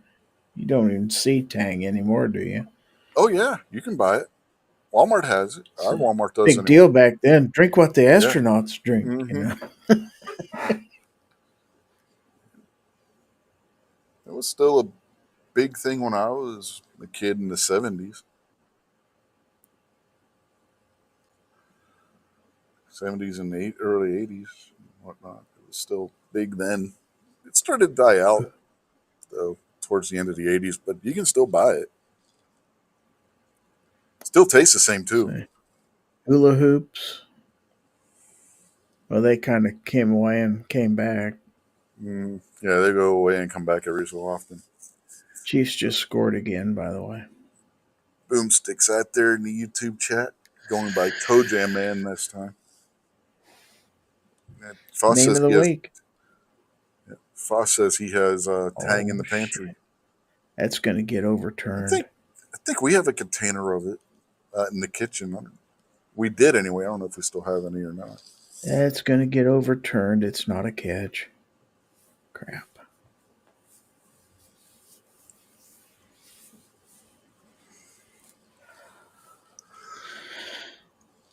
Yeah, usually when you find the Tang, it's in the same section as Kool-Aid.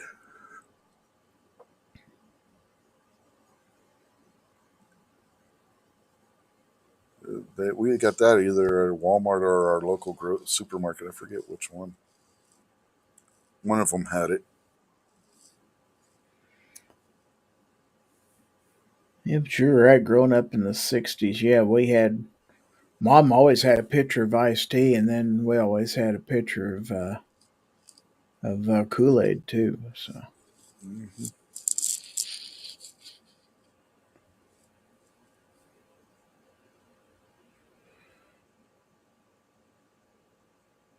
Go outside to play. You don't even go in the house get a drink. You just drink right out of the garden hose.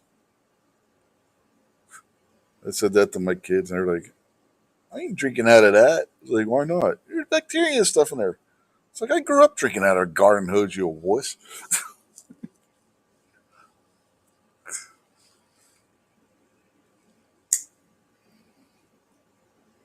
Fill your water balloon and take a drink while you're filling up the water balloons. And coffee back in those days, in the 60s, almost everybody had a percolator. Mm-hmm. Drip coffee makers didn't come out until the early 70s. The Mr. Coffee, Joe DiMaggio.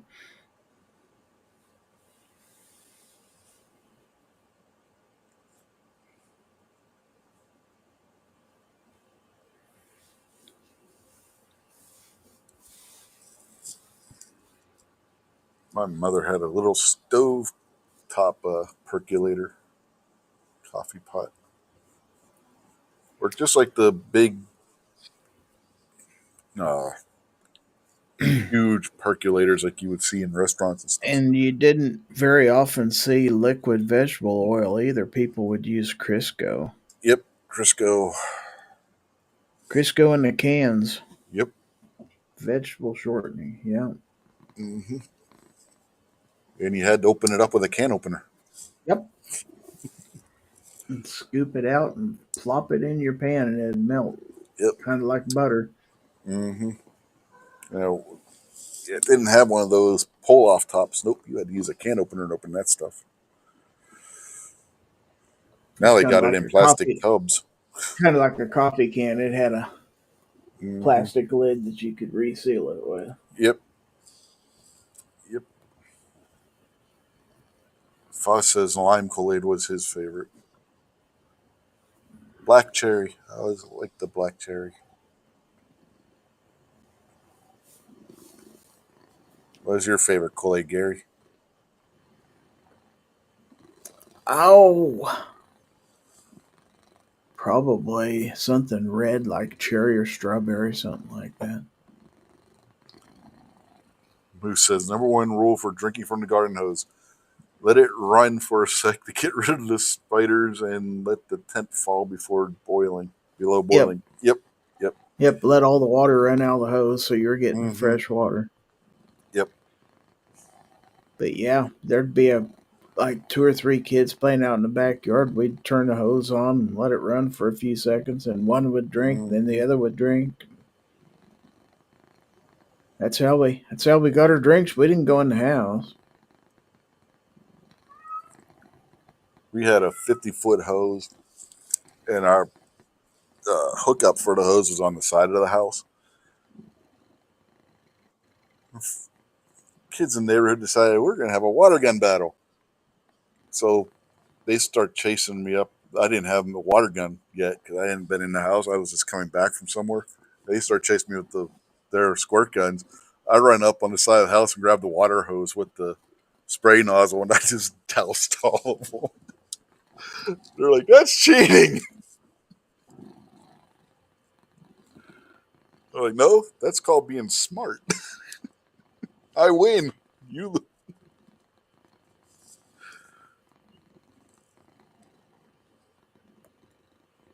I think I got punched in the nose for that one.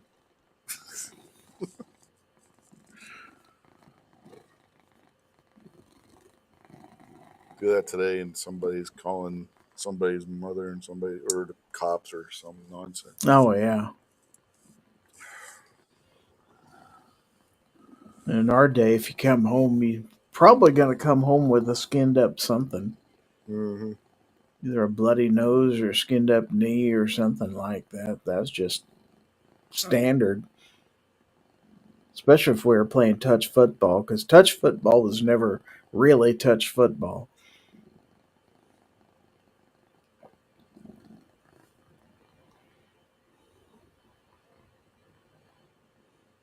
Yeah, got into a fight on the school bus one time. Kid punched me in my nose. Nose was bleeding. I get in the house. I get in the bathroom without my mother noticing.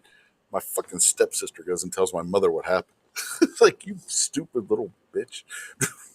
Ooh, I hated it. I couldn't stand my Get it, stepsister. get on our bikes, and we would take our baseball glove and hook it onto the handlebars. We'd ride around because there's a good chance you'd see a pickup game going on somewhere. Mm-hmm. If you had your glove with you, you could join in. Didn't worry. As long as one person had a bat, everybody'd bat with the same bat. That wasn't a problem. Mm-hmm. So, Yep, just shared a bat.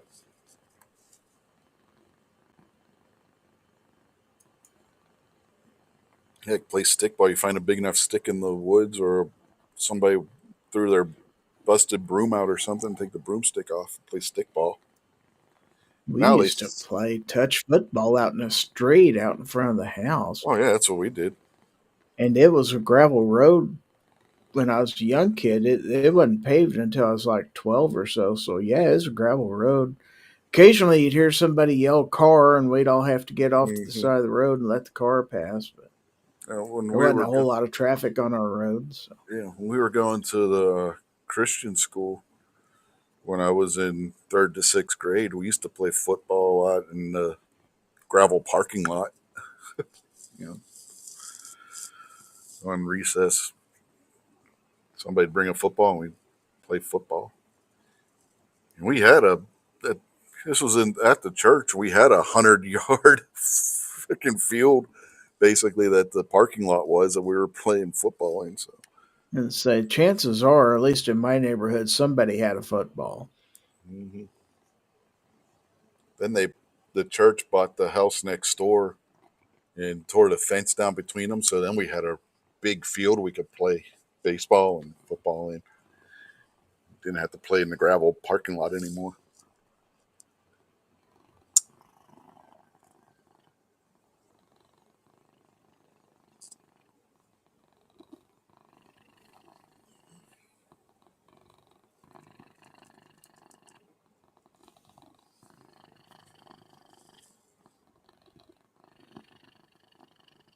Heck, in the '80s, if we tore a hole in our jeans or something, my mother didn't even bother trying to patch them or anything because that was the style at that point. So, like, no, mom, don't sew them or patch them. Damn it, leave it. Nobody cares.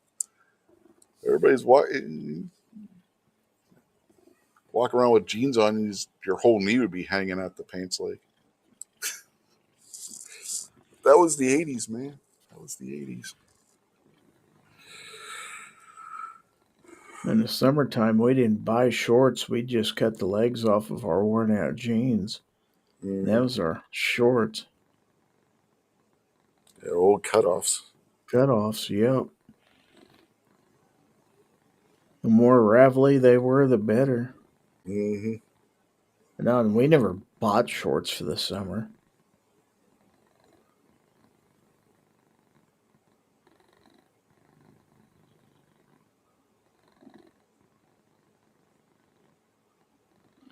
Well, I think there's one year they decided we couldn't wear cutoffs into the public pool anymore because they said it was clogging up the filters.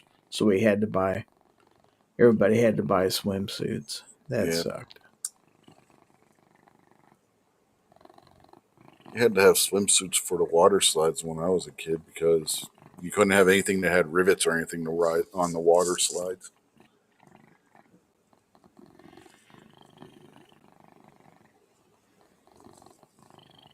Well, Moo, you laugh, but yeah, back when I was a kid, shorts were a lot shorter than they are now.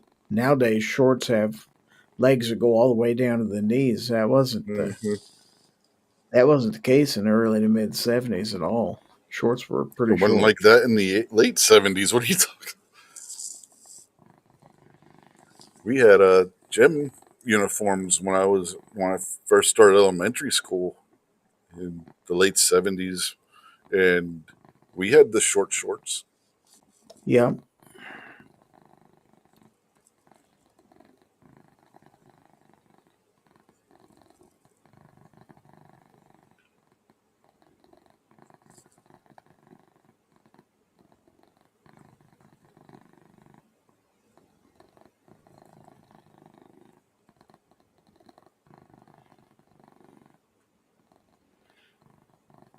I don't remember my mom using a wringer washer. No, I do remember having a clothesline out back, though. yeah, a clothesline. Didn't have a wringer washer, but we had a clothesline.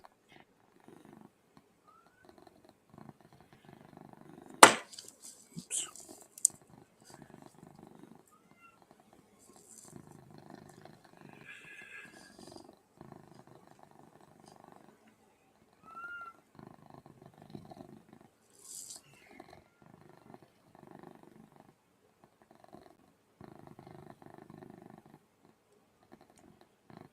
Hmm. Let's do the opposite now. Hmm. Other than a computer, something that you find in a home today that they didn't have in the 60s. Smart TVs, Well, that's a computer. flat screen TVs. Uh,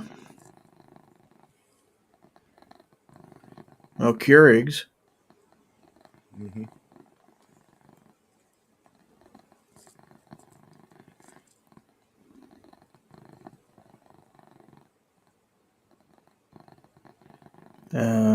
Well, the foam bed and a bag mattress like I have didn't exist back in the '60s.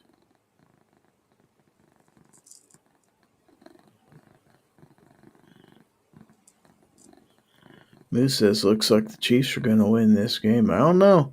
3 minutes left, and the Giants are driving. It's 22-9.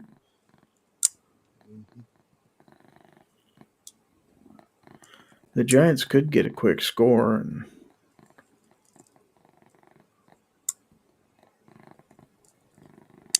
onside kick it. It's third and goal from about the 10. No, well, there actually were microwaves in the '60s. They Yes, were there were. rare, but we had one. My mother had one. Had a dial on the front of it.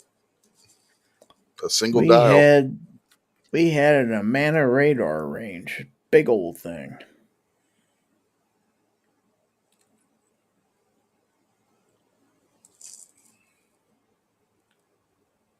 Teflon pans, yeah, they existed.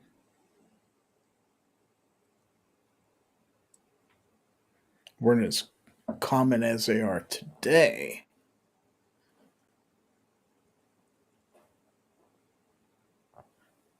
You wouldn't have found Corel back in the 60s, I don't think, though. Would have been actual porcelain china back in those days. Hmm.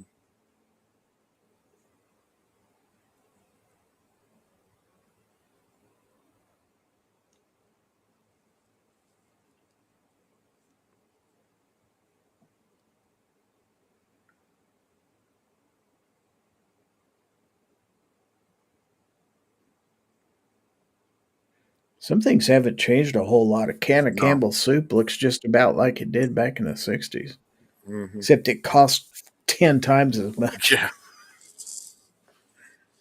Cost 10 Back in the times as days, much as you what could it get did a in the can of soup 80s. for 10 cents. Yeah. Yeah. 10 for a buck back in the day.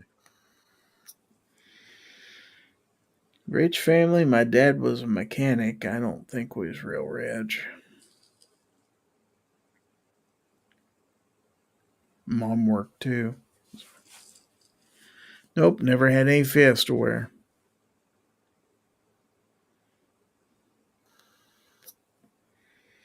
That's my sister.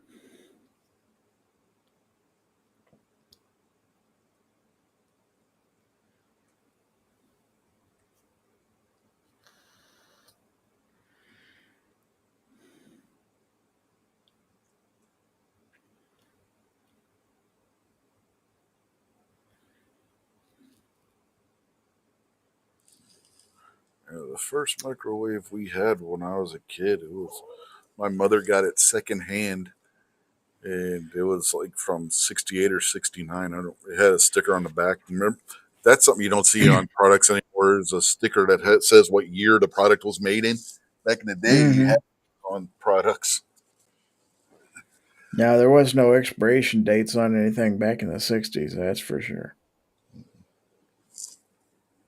But yeah, it was just a small little thing.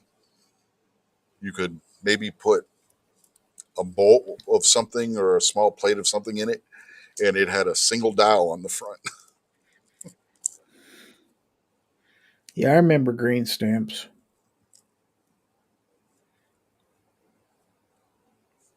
Yeah. And I remember gas stations that you'd drive up to and they'd actually come out and fill up your Oh yeah, car. the old full service.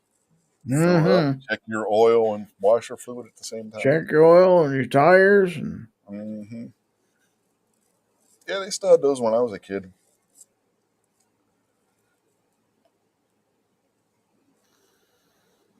I think that's when they started dying out. Was when I was a kid. Unless you're like in Oregon or New Jersey, where I think it's illegal for you to pump your own gas.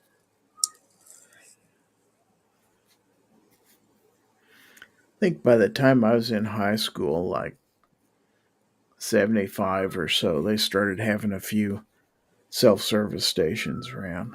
I always thought it was real cool. You get to pump your own gas? Wow.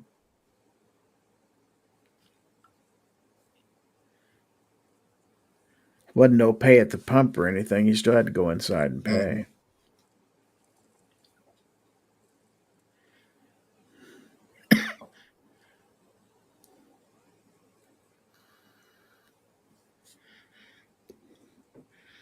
Also, back in those days, the gasoline filler cap was almost always behind the license plate. You'd pull back on the Yep. license plate, and there was a hinge there, Hmm. a Spring loaded spring. hinge. Yep. Mm-hmm. Mhm. And that's where your gas was in the back of the car.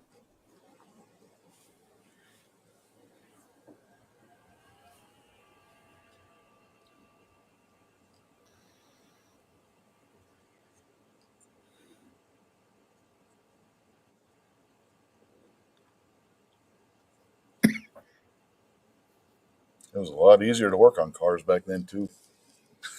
Oh yeah. You There had a wasn't lot any more emission room. control stuff. Yeah. Yeah, you could get in there and crawl up next to the engine almost, and some of them. Hmm.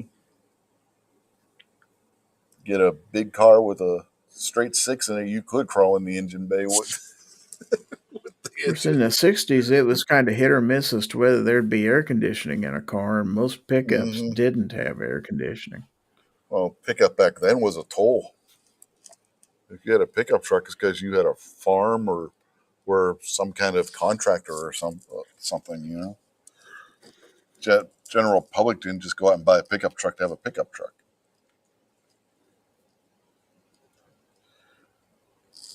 Today, pickup trucks are luxury vehicles, for Christ's sake. Oh, yeah. Yeah, back then they didn't have a whole lot of frills in them.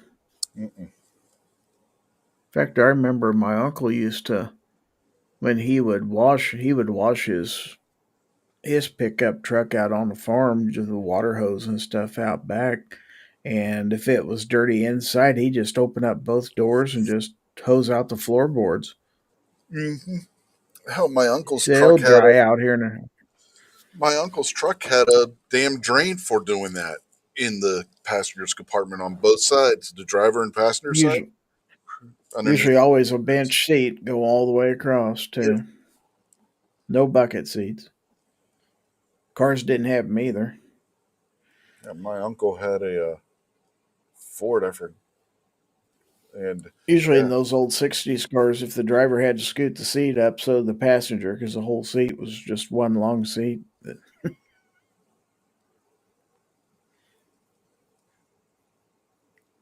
No power windows. Well, they had them, but it was an option that most people couldn't afford. So, yeah, power windows really didn't start being a thing in vehicles until the 70s when it got cheaper.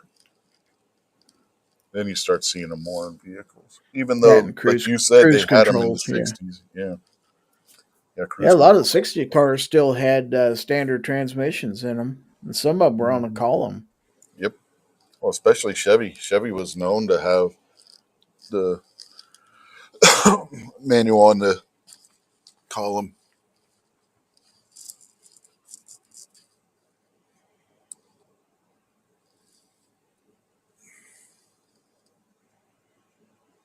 Didn't have shoulder belts more than likely in the 60s, just a lap belt. Most If people never wore if them.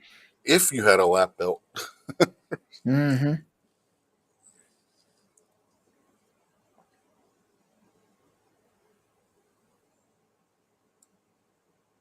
you didn't have all those seatbelt laws back then like you do now.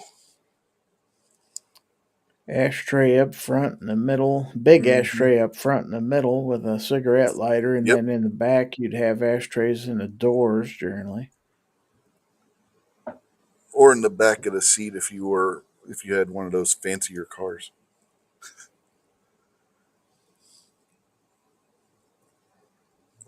I'm trying to remember who it was. I think it was my father had uh, old Thunderbird, and it had the in the back seat. It had the doors that had the ashtrays, and then in the back of the bench seat in the center was an ashtray that folded out.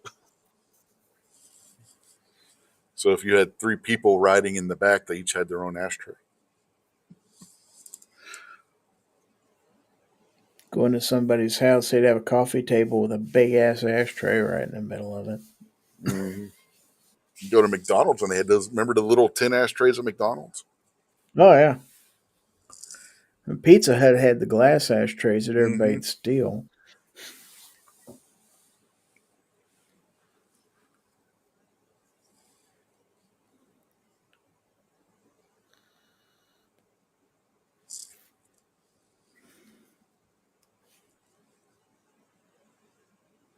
Salt and pepper shakers on the table at McDonald's. Oh yeah. Yeah.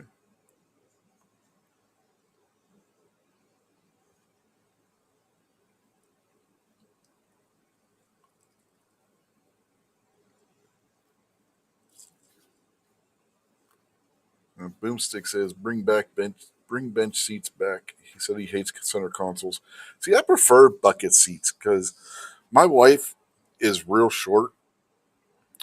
She's shorter than Gary, and if we had a bench seat in the truck, my knees would be up my nose because I can't drive still because of my vision. So yeah, no, I prefer the bench seat. I mean, not the bench seat, the bucket seats. 'Cause I can But control how far if you were too my tired to legs can drive go. home, or if you was drunk or something, you could always just curl up on your seat and go to sleep. Just You can lay do that in the down. back seat. Curl up in the back seat. The back seat's still a bench in most vehicles. Or heck, you can just lean the seat back far enough anymore. Our A lot of Maverick, the those seat's almost. those two doors, which you don't see two doors anymore, but you'd have to No. lean the driver's seat forward for somebody to get in the back. Mm-hmm. Yep. No, Mustang's still a two door. If you got the actual Mustang and not the Mustang E, the electrical vehicle thing that doesn't even look like a Mustang. You had to be an acrobat to get in and out of those vehicles back in the day. Of course, the doors were actually longer, but still. Yeah. A Mustang and a Camaro and Firebird, their back seats were basically for show. You weren't fitting very many people in the back seat of one of those cars. I know I had one. It wasn't a very big back seat. You were lucky if you could get two people in the back seat of one of those.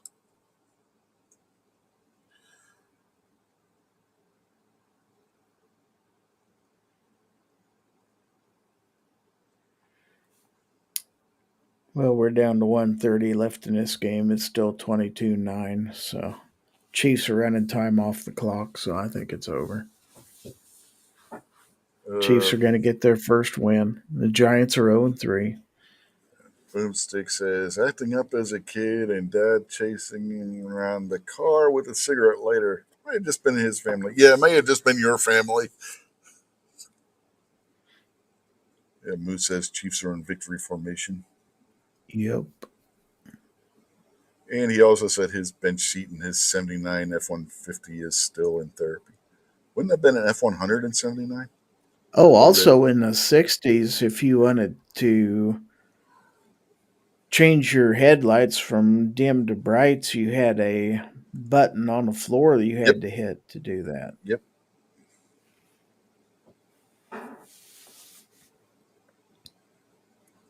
Oh, been there, Foss.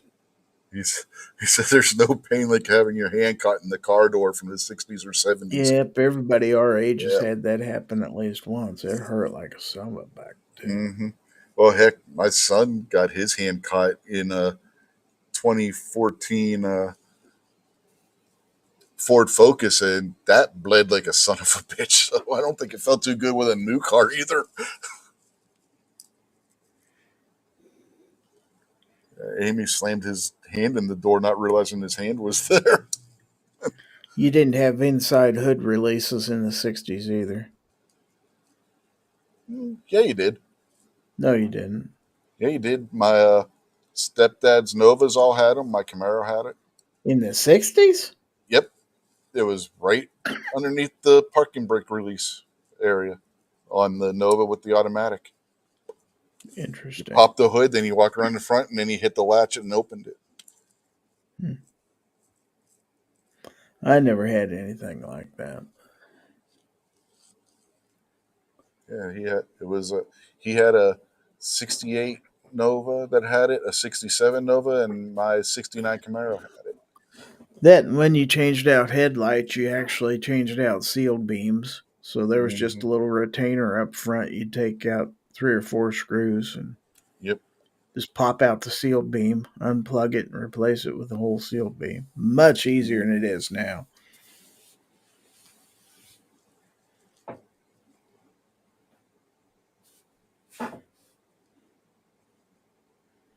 Of course, the headlights weren't near as good in the 60s as they are now. Hmm. Well, you can get replacement lights for those old cars that are like a more modern light. They just have, No, I'm just saying in those days the headlights yeah, weren't real bright on those things. no. Yeah, Moose says the old 6x9s. Yeah, six And by nine speakers. you'd have to align those headlights too. They'd Yep. usually do it the same place they do front end alignments in the dealerships. No, you just line them with a screwdriver in a brick wall. You could, yeah. That's all we ever did.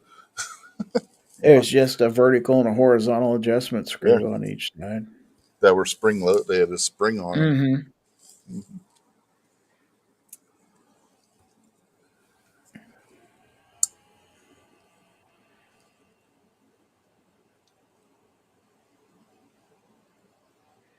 Batteries, you'd have to put water in them.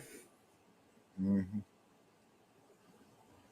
You don't see those much anymore, but in those days, yeah, you had the little cover that you'd unscrew over each cell. Yep. You could put water in them. Yep. I remember those kind of batteries. And in the Don't 60s, stick your finger in there.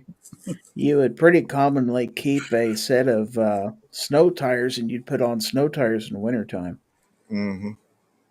Well, you can and still change do that them. today, but you don't really have You to for the can, but most most of it. of them are all season now. Yeah. It just depends on where you live if you have to do that or not. I bet they do it in places like Colorado, like if you're up in Denver or something up that high where you get a lot of snow. I bet you they have to do it there because those all season tires. If you're getting that much snow, probably aren't going to be much good. You're probably going to want something a little knobbier.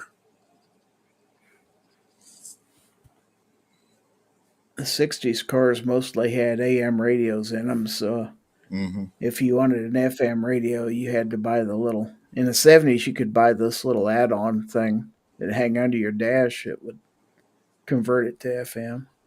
Points in the strip. Oh, yeah. Mm-hmm.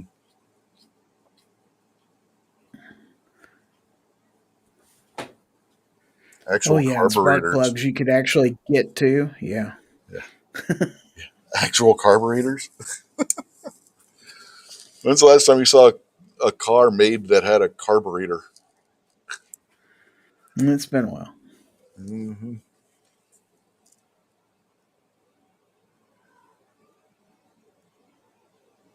It's funny they still call it Carburation Day at Indianapolis, but they're all electrical fuel injected. Try Yep. FM converters. 8-track players. 8 tracks. Yep.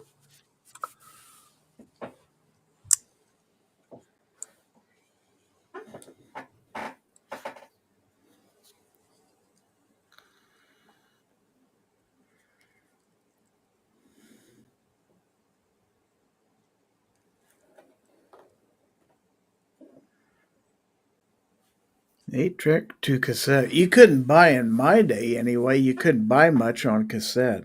All the music came on 8-track. So I'm a little older than Moo. So.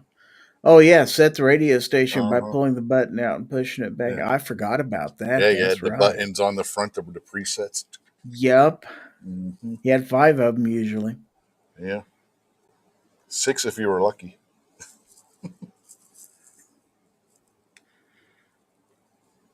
And maybe a choke on the dash. Yeah. Remember the manual chokes? Oh, yeah.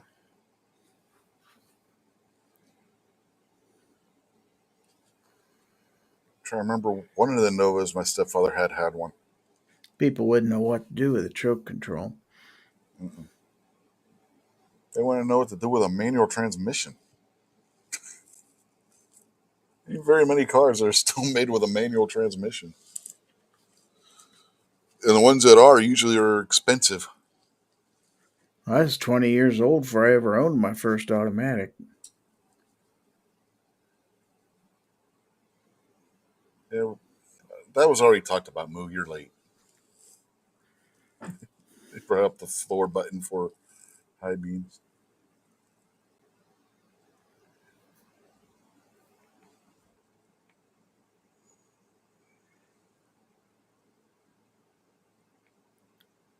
And if you was at a party and you had a bottle of beer and you didn't have an opener with you, you could usually open them on your door where the lock mechanism is. You could just stick Mm-hmm. your bottle in there and twist it just right. You could open your beer there.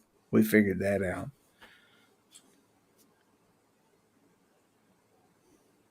You just needed the edge of a table and whack it. Do that too. Well, if you were near a table, yeah. Yeah. Most of the time, if we were at a party, somebody'd have a keg. Mm-hmm. They'd be passing a hat around. Everybody'd put $1 in there or something like that. Back then, you could get a keg for like $20, $25. Yeah, you could do it with your seatbelt too. You could open Mm-hmm. a beer with that. Yeah, the parking brake handle under the dash. Yeah, yeah. Pull them straight back. Pop the brake. Those started to go away in the 80s, late 80s, early 90s. Our 84, the Sabre had it still.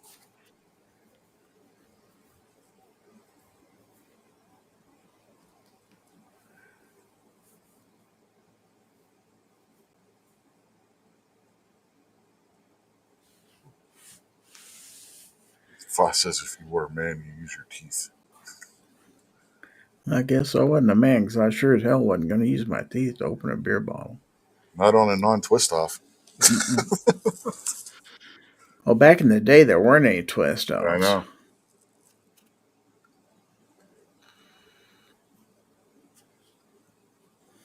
There's a there was a song that came out in Pittsburgh area, "Get Drunk with Dignity," and one of the lines was, "If your teeth and underarms are bleeding, your beer bottle may not have a twist-off cap." Of course, most all beer is served in long neck bottles now. Back in the Mm-hmm. 60s and 70s, there were no long necks. Now you had just little squat bottles. Mm-hmm. Iron City used to come in those squat bottles when I was a kid still.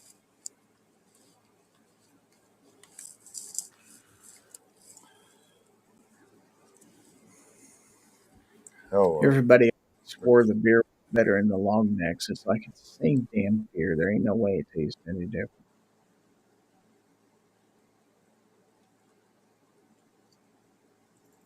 But mostly we'd buy canned stuff anyway. mhm. George Cortez is out there.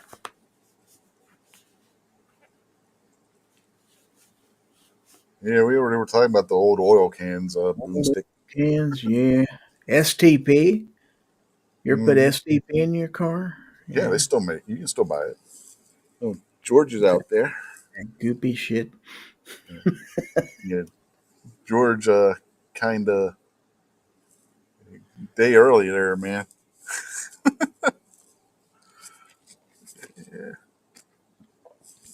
Yeah, he asked the same thing you did. Where's barbecue? Don't know. He hadn't been here all night.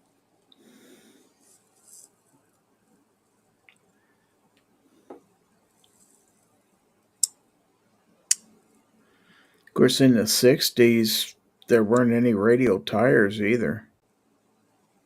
They were all bias plies back then. Hmm.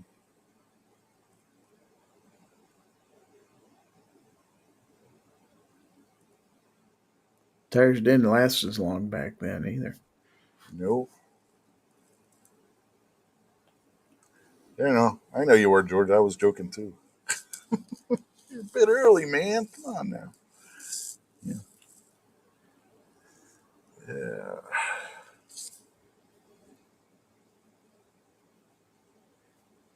Yeah, those old bias plies, those things, if they got too old, they'd blow on you. Hmm. Yeah, those were still a thing in the 70s. I've seen them. See what happens. Oh, yeah, they were still Yeah, around. yeah. And they were cheaper than radials, so people were still using them. Oh, yeah, and then you could buy certain gas stations, they'd sell retreads. Hmm. You could get those for like 15 or 20 bucks. That's what we'd buy all the time because we was too poor to buy new tires. So.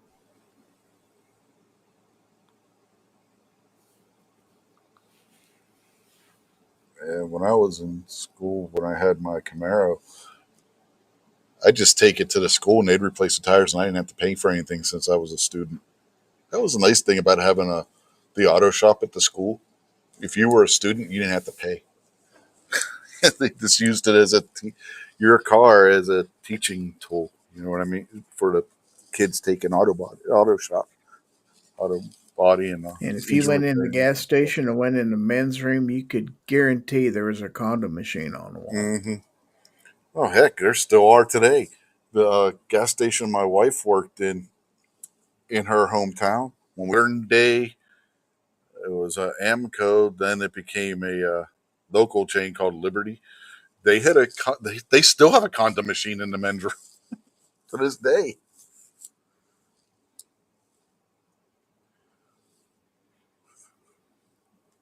Oh, and glass fuses. Hmm. Remember those? Oh yeah, we still have we have a fuse box in the basement. No, I mean for cars. The Oh glass car yeah, fuses. oh yeah, glass car fuses. I remember them too. Our our 84 the Sabre had the glass fuses. Still, my Camaro obviously had them because that was the 60s. Yeah, you couldn't buy much of anything on Sunday. No. Definitely couldn't buy any beer on Sunday. That's that way for the longest time here. But yeah, grocery stores weren't open on Sunday. Hell, car dealerships are around here still aren't open on Sundays. I don't know about your area, but yeah, if you want to go buy a car on Sunday, forget it. You ain't going to. They still don't have them open. Yeah, there might be, yeah, a restaurant in town would be about the only thing that'd be open on a Sunday. Well, yeah, you go to a restaurant after church or whatever. Hmm. That's a big deal. Yeah, that's about the one day Hmm. a week we'd go out and eat.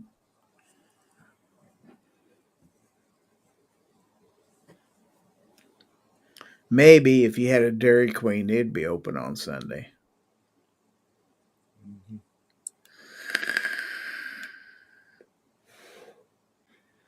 Back then, the Dairy Queens didn't serve anything other than the cold stuff. Hmm. A And you lot of didn't them, they go didn't in even. A lot of them, they just had a counter out front. Couldn't right. even go in. Yeah, there Pittsburgh. They still have. There still are a couple of them that are just the drive up ones. They might have a picnic table off to the side that you Hmm. could sit on. But I asked somebody I know in Pittsburgh. He's like, "Yep, the drive-in ones are still there." There's one on Ohio River Boulevard that was the drive-up style like that, and then there was where was the other one that I know of? But yeah, somebody I know up in Pittsburgh that I talk to every so often. He said, "Yeah, they still in, those old Dairy Queens are still there." in the 60s, you almost couldn't buy soda in cans. It was almost all bottles in the 60s. And if you went to a vending machine, you'd put in a coin usually, and then you'd have to twist a handle, and then you'd either jerk the bottle out, or some of them were Hmm.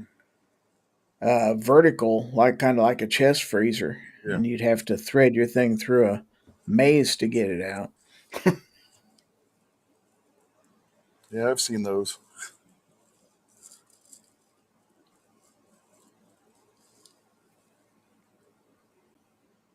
Of course, you could get one for 10 cents back then. Hmm.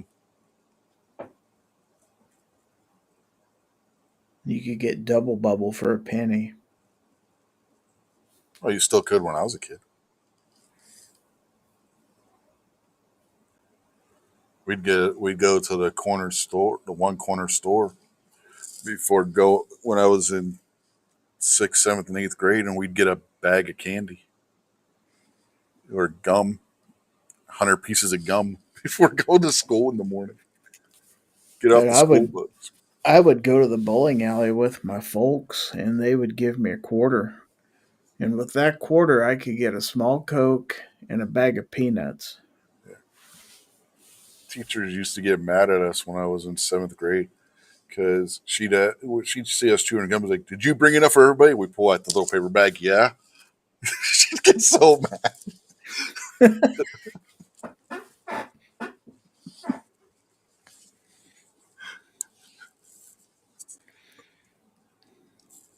Oh, transistor radios. Those were a big deal. Mm-hmm. Yep. Back before people had Walkmans and stuff like that, they'd carry these little hand radios with them. Oh yeah. I had one that I kept under my pillow, listened to the Pirate games when I was supposed to be home. Oh, that was famous for kids to listen to ball games. Mm-hmm.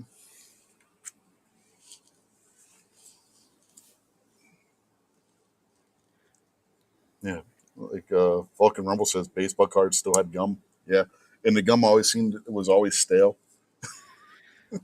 Well, you very seldom ever got to watch a baseball game on TV. They just weren't on. So, yeah, if you wanted to follow your team, you followed them on radio. Oh, my stepfather wasn't a sports person anyway. He didn't like football, baseball. $6 million man trading cards for 15 cents. Yeah, I remember those. And the one James Bond movie, Moonraker, they had trading cards for that. I remember I had some of those when I was a kid. In Star Trek: The Motion Picture trading cards.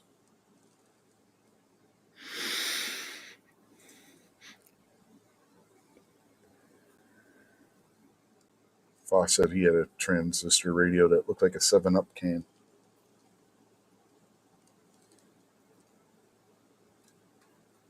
I had one that was the Autobot logo. That you opened it up, you flipped it had two flaps on the front that flipped up and down. One flipped up, one flipped down, and it was Optimus Prime's head in the middle of it. Wow.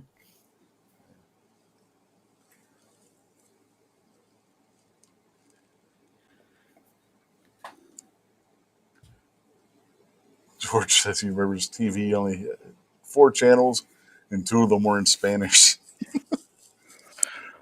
I guess we were in Southern Texas. Down there, yeah.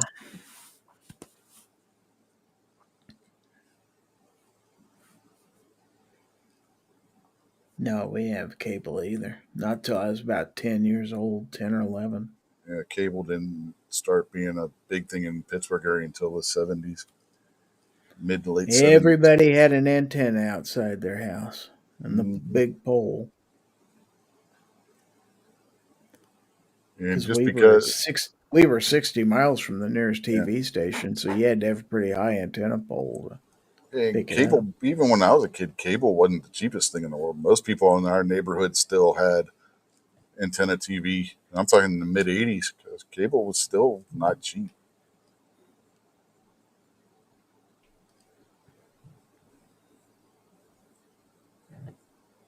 Heck, my mother still was using antenna TV in the 90s.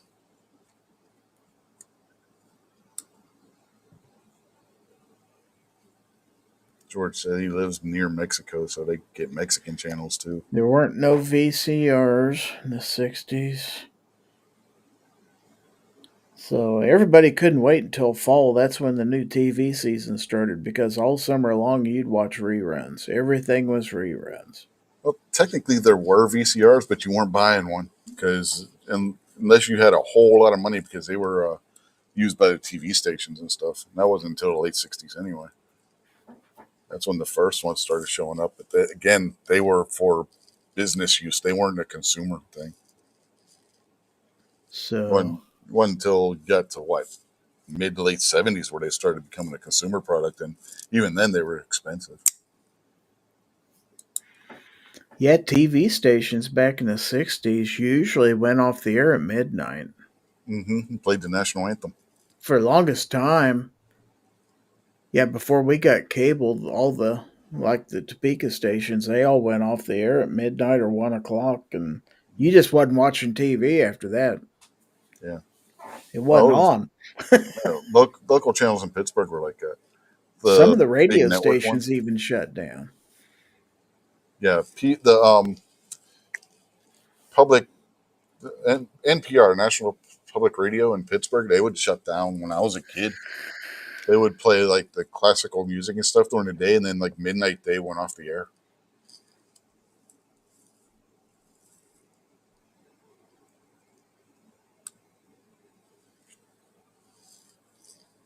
You have the test pattern that would come on. You'd fall asleep with the TV on. You'd Mm-hmm. wake up hearing it beep. That test pattern on the TV. Or static. Or static.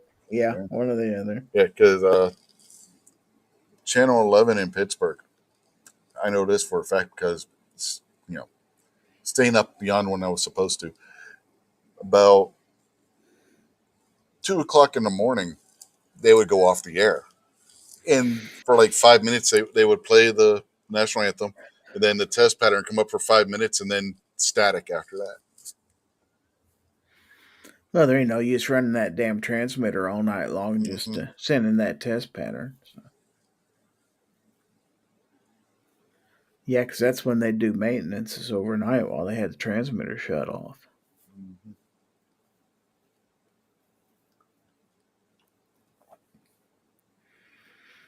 So if you stayed up late at night, you was reading a book more than likely, Mm-hmm. which a lot of people did a lot more of back in those days.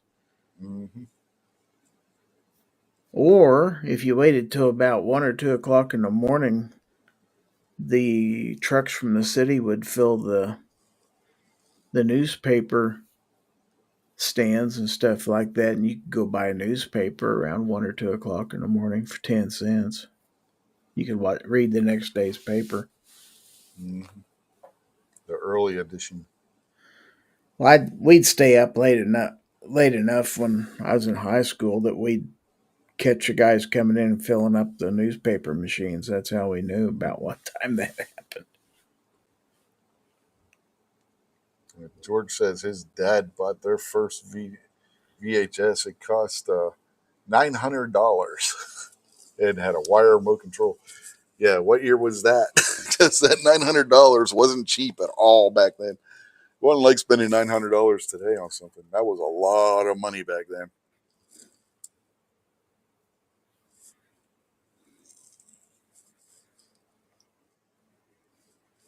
Also, in the 60s, most TVs weren't instant on back in those days. Mm-mm. So you'd literally turn the TV on. You'd have to wait about a minute or so for the tube Yeah. to warm up before you'd see any Oh picture on yeah, there. we had TVs like that. You could hear the sound before, but you wouldn't see any picture. Mm-hmm.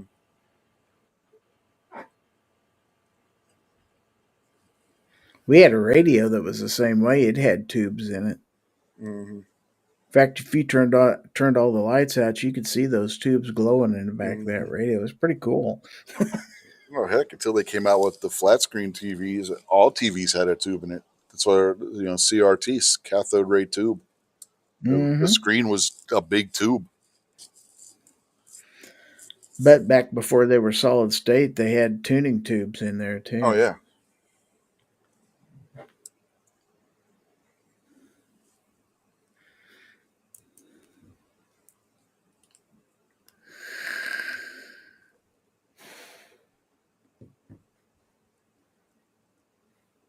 It's amazing we got by. But we did just fine. It's just the world's just a hell of a lot easier than it used to be back then. But you didn't stay up all night because there's no reason to.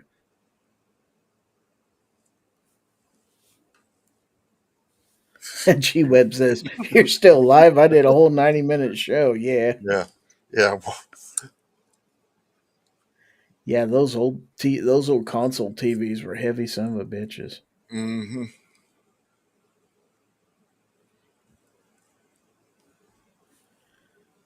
And if one went bad, you'd have somebody come service it. You didn't go get a new TV. You'd call the repairman. They'd come to your house. My grandparents had one of those old console TVs for years. It went bad on them in the 90s. They wanted me and my cousin to move it. We were like, you know what? We got a better idea. We took the tube out and all the electronics, and we built shelves in it and turned it into a little bookshelf for them that their TV, the new TV, was sitting on top of. Oh, yeah. It's like we didn't want to move the damn thing. It was it was lighter to take it apart in pieces and get rid of it that way. They were furniture. Mm-hmm. They were flat furniture. It wasn't that this wood veneer shit that you see today. They were actual wood, solid.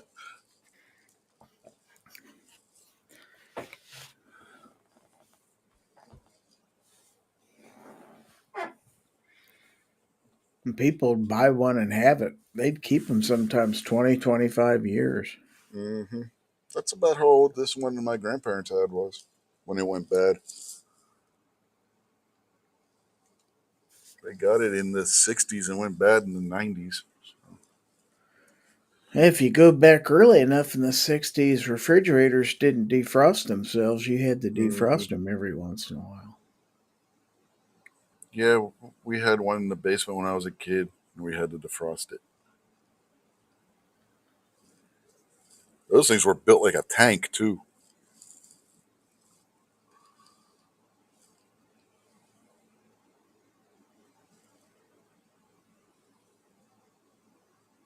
Most people in the 60s didn't have dishwashers.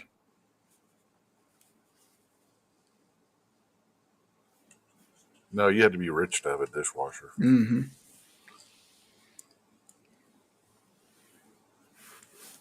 If you had a lot of dishes, then usually you'd be asked to help.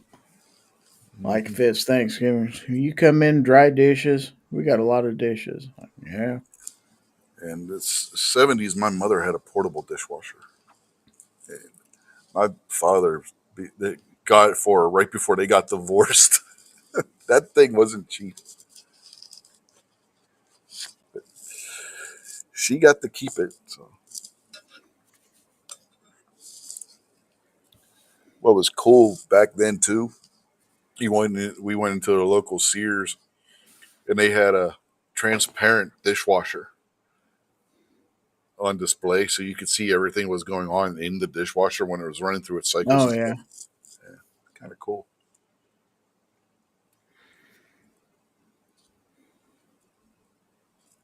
You go in to buy. They'd have the meat in bulk, and you'd have to tell them how much you'd want, and they'd put it in paper and wrap it up. Oh yeah, go to a meat market here, and same thing.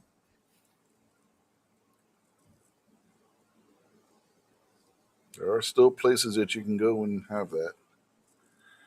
Meat's better quality usually too. Oh yeah, has to be because they can't keep very much of it out. Mm-hmm.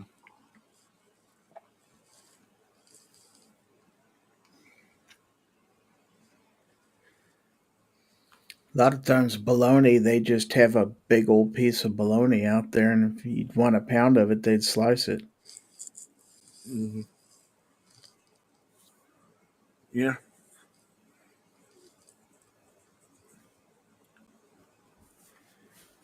And you still had a lot of people who were selling milk, Mm-hmm. eggs. You don't see it much anymore, but back then, there's a Oh lot yeah. of farmers that would sell milk and honey and eggs, and We had cream. a we had a milk store right across the street from our house when we lived on Federal Street in Pittsburgh. Marburger Dairy Farm. It was their store, and they still sold the milk in glass bottles in there and stuff. Now, if you go back to the 50s, you actually still had home delivery of milk, I believe. Mm-hmm. Milk trucks.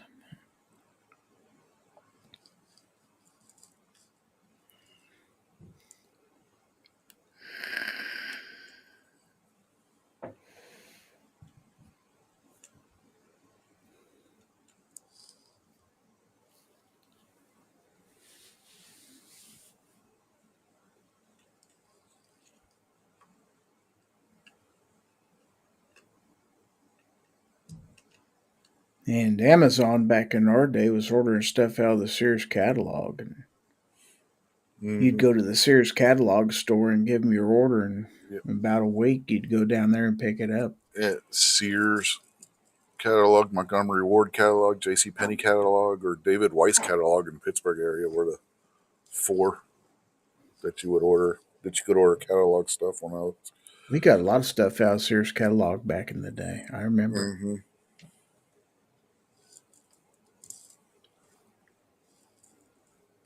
The Sears Wish Book every Christmas. Mm-hmm. And the big catalog in the spring usually. Hmm. But the Wish Book, that was the kids' book. That had Oh all the yeah. toys and stuff in it.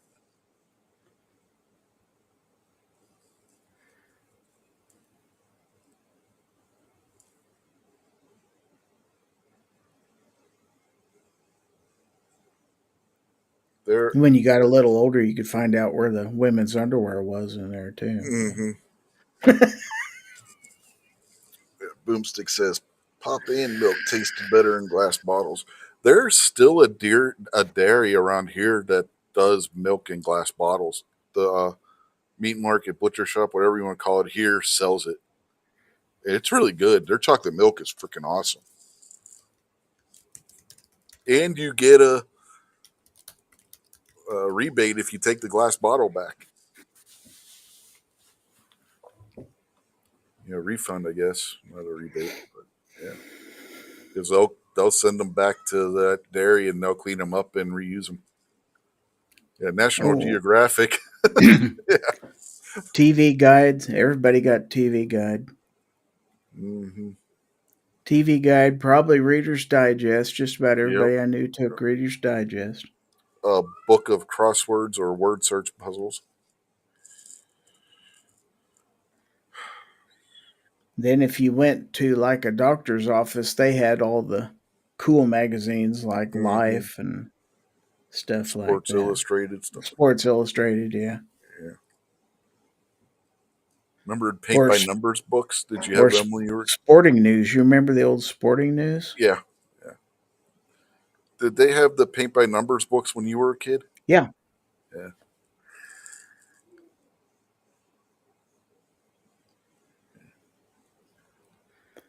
Yeah, I had a subscription to Sports Illustrated when I was in high school, and then for a while I had Sporting News too.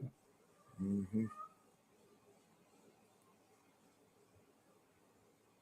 Moose says, for some reason, the Sears catalog has pages stuck together. I can't imagine why.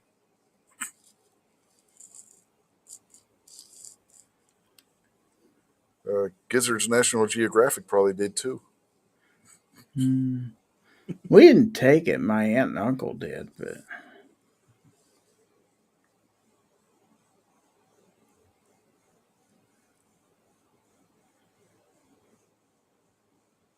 oh, I never knew. We never had Playboys around our house, but I'd go over to my friends' house and they knew where their dad's was. Hmm. I stole this from my dad's bedroom. Let's go look at it.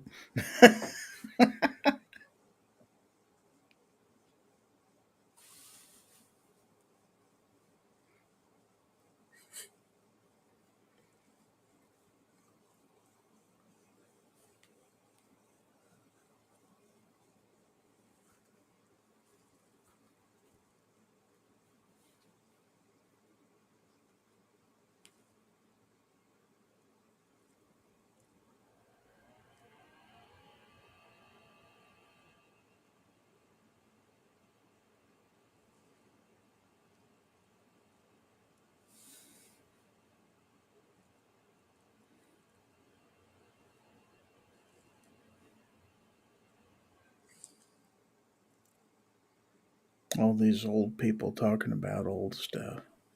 Hmm. It's funny.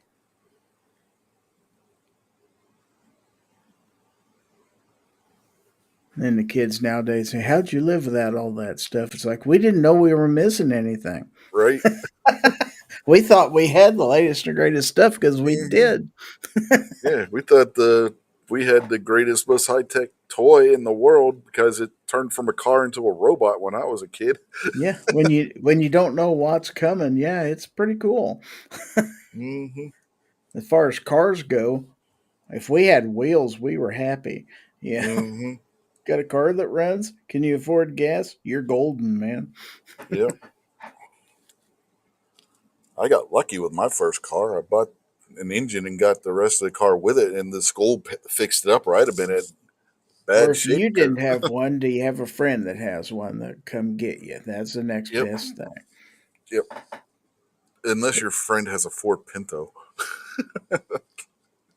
My car's broke down. Can we take yours? Yeah. Because we'd usually be 3 or 4 people in the same vehicle. You were lucky if you could get 4 people in the Ford Pinto station wagon. We managed it. It's fun if you had a Chevelle. They were fun trying to get a bunch of people in too. I had a We actually got Chevette. more. I had a Chevette my senior year of high Not school. Chevelle. Yeah, Chevette. That's what I meant. Yeah. Yeah, we got more people into a freaking Chevette than we could that damn Ford Pinto.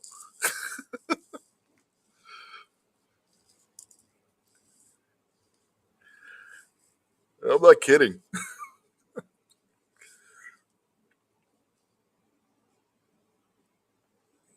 On old Chevelle, you get a lot of people in one of them. They had a big back seat in those things. Well, that first car of mine, that 64 Chevelle, yeah. And there's a wagon on top of that. So Oh the back yeah. seats would fold down and you had the whole back. You Hmm. could sleep back there, literally. Yeah. I did.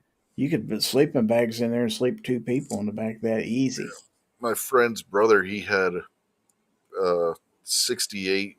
Uh, the the GTO that wasn't the GTO, the Le Mans. He had a '68 Le Mans, and we had 7 people in that. 2 in the front because it had front bucket seats, and then there were 5 people in the bench seat in the back sitting. We had 3 guys, and then 2 girls were sitting on their laps.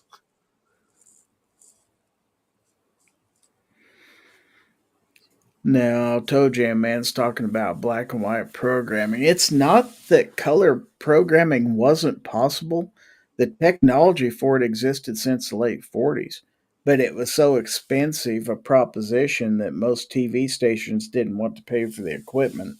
Hmm. Plus, most people didn't have the receivers anyway Yeah, because they I were mean, prohibitively expensive. So there's no good reason for them to invest in the equipment. So. yeah. I mean, if you stop and think about it, the first color movies came out in the '30s, and it was basically the same Uh, technology to film them. Wizard of Oz, I believe, Yeah, was about the first feature film that was color. yeah, that came out in what 38, 39. 38, 39, yeah. Yeah, So, yeah, people love going to the movies because, full color and all that stuff.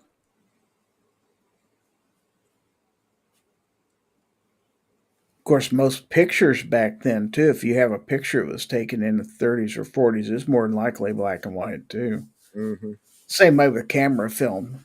Uh, yeah, color camera film just wasn't, nobody could afford to buy it or use it until 60s, yeah. 50s or 60s. In the '20s, they had black and white, but you could have a single color inserted into it. Because I don't know if you've ever seen the silent version of the Phantom of the Opera with Lon Chaney Sr. There's a scene where he comes out in a costume ball costume, and his costume's red in the movie. The rest of the film's black and white except for his costume in that one scene.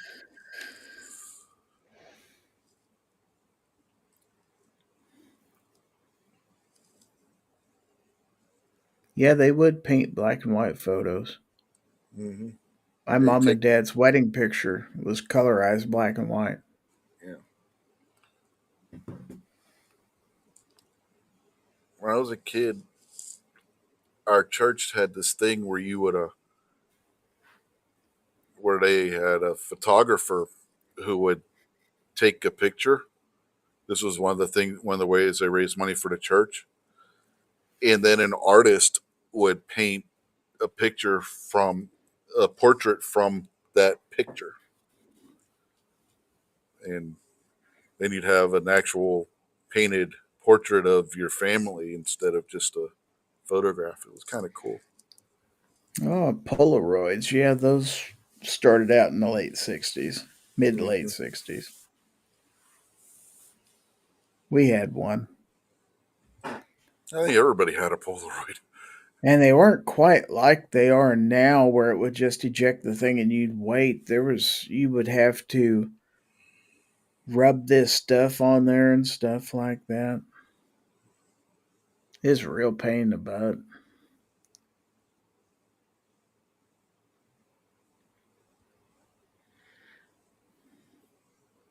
Boomstick said they got 8 people in a Chevy Vega. Yeah, I can believe it.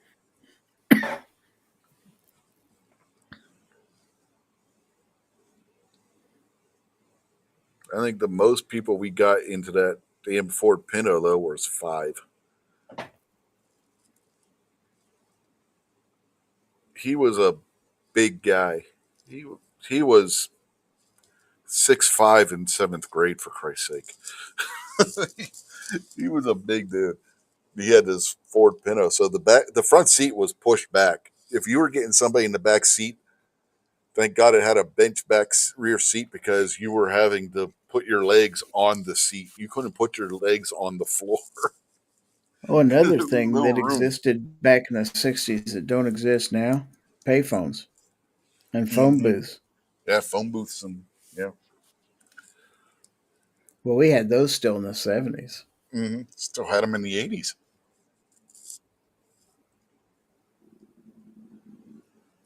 The 80s is when they started to phase them out. Remember Superman and Superman 2?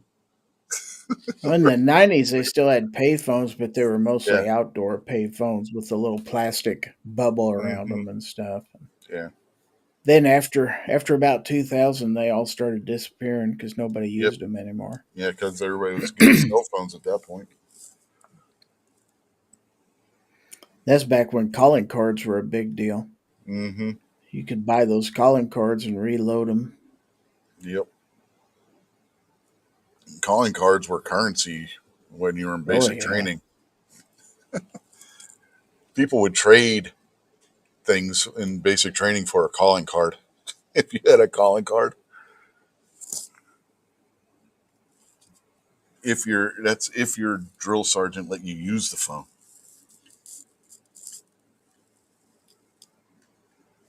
You had to earn phone privileges, and if you had a calling card from when you were at reception battalion still, you could and if make you bank on that thing. in the 60s, if you had a phone in your house, it was installed by the phone company. It belonged to the phone company. You didn't own the phone. You just Nope. paid to have it installed. Hmm. And if you needed a second one, you had to pay for them to put a second one in there. But you didn't move them around. That didn't happen. They were basically hardwired into the wall. Yeah. The one house we had a phone that was still had the old school phone that was hardwired into the wall. And they were all rotary dials Yep. when I was a kid. Yep. Rotary.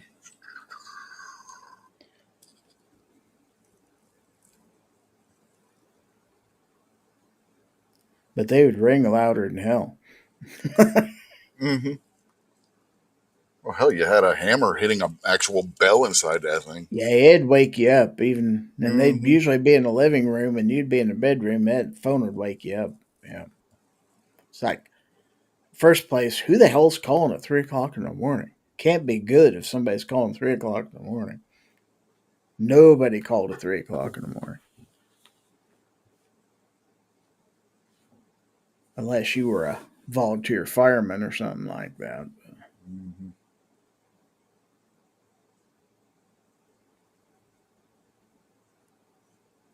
Yeah. 3 o'clock in the morning, it'd best damn be an emergency. Today, somebody calls me at 3 o'clock in the morning, it'd best damn be an emergency. Yeah, kids nowadays don't even know what a dial tone is. My You had to kids pick do. the phone up and listen for the dial tone first before you could Hmm. dial. We still have landlines, so my kids know what a dial tone is. But you can dial the number without having to turn it on. You can hit the on button and it'll dial, but you can also turn it on and you'll have a dial tone. Say, not in the old days, you didn't. You had to Uh, pick it up and dial. If you no. made a mistake, you had to Oh, start no. all over. Yep. Those Yep. rotary dials. Well, even on a number pad, even the touchpad phones back in the day, You had to start over if you screwed up. You had to hang the And if phone you up. had to direct dial a long distance number, you were going to be on that dial a while. Hmm. Like, jeez. Hmm. Or you could dial the operator. Yeah. Operator, can you connect me to? But it cost more Yep. if you did it that way. Yeah, it cost more. Did that have the operator dial any number? But you didn't call anybody out of town because, yeah, there were long distance numbers. So. Oh hell, you had long distance, and then you had toll calls that were in the same town. If your town was big enough, like in Pittsburgh, when I was there was we lived in one neighborhood, and my best friend's dad lived in the suburbs just outside of Pittsburgh, but still on the same phone company. And to call his house to talk to him, or his dad's house to talk to him when he would be over his dad's house, that cost almost as much as a damn long distance call. I'd have to get permission from my mother before calling out there or whatnot. And most of the time, he would just call me because his dad didn't care. It's like, hey, what do you want to do next week? I don't know. Most of the time, sit on the phone. Neither one of us would actually be saying a damn word. He's like, what are you doing? Oh, I'm watching TV. Just sit there watching TV. Neither one of us paying attention to the fact that his dad is like paying out the ass for this phone call. We'd just be sitting there. We wouldn't be saying shit on the phone. He's like, what do you want? Oh, I was just bored. Nothing to do here.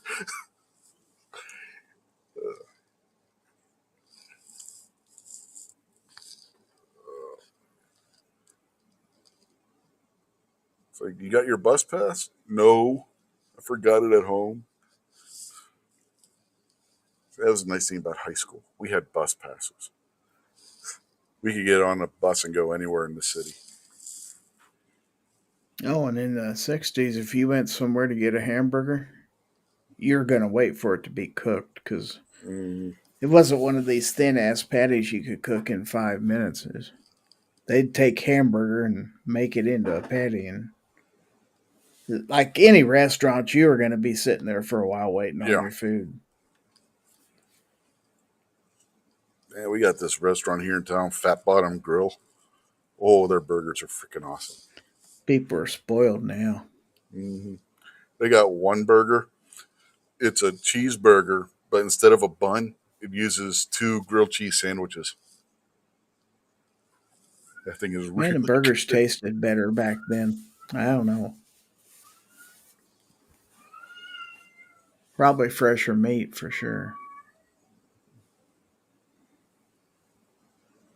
Well, they get all their meat from the local butcher shop. The guy that owns the butcher shop is an actual butcher and a rancher. He owns a cattle ranch just outside of town here, and he raises and butchers his own meat that they sell, along with other local farmers that he gets meat from. Fresh pork, fresh chicken, fresh beef.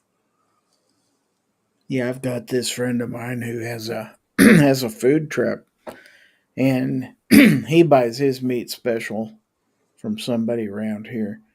And if you buy a hamburger from him, yeah, it's the old fashioned. We're gonna make a patty out of some ground beef. Hmm. They're good, but you got to give them 20 minutes to cook it because that's how long it takes.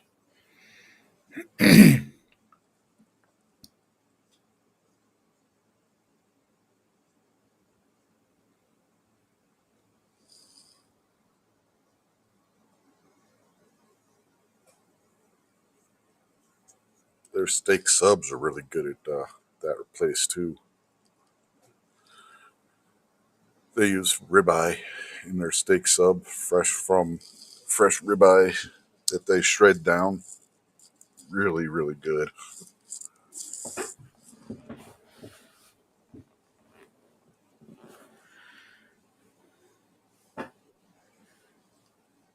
Yeah, before combos. George is right. Yeah, Hmm. there were no combos.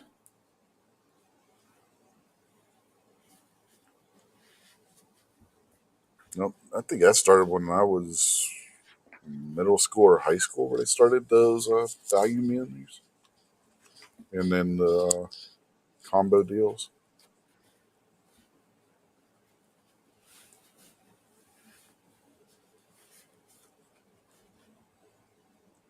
Whopper value meal and all that kind of stuff.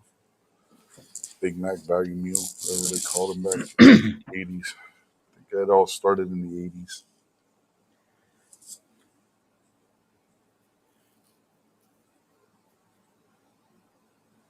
It's almost like taking a trip back in time thinking of all this stuff. Hmm. Having to sit here and almost imagine what it was like. It's like, oh, wow. Yeah, I wish I could go back for an hour or two. Hmm.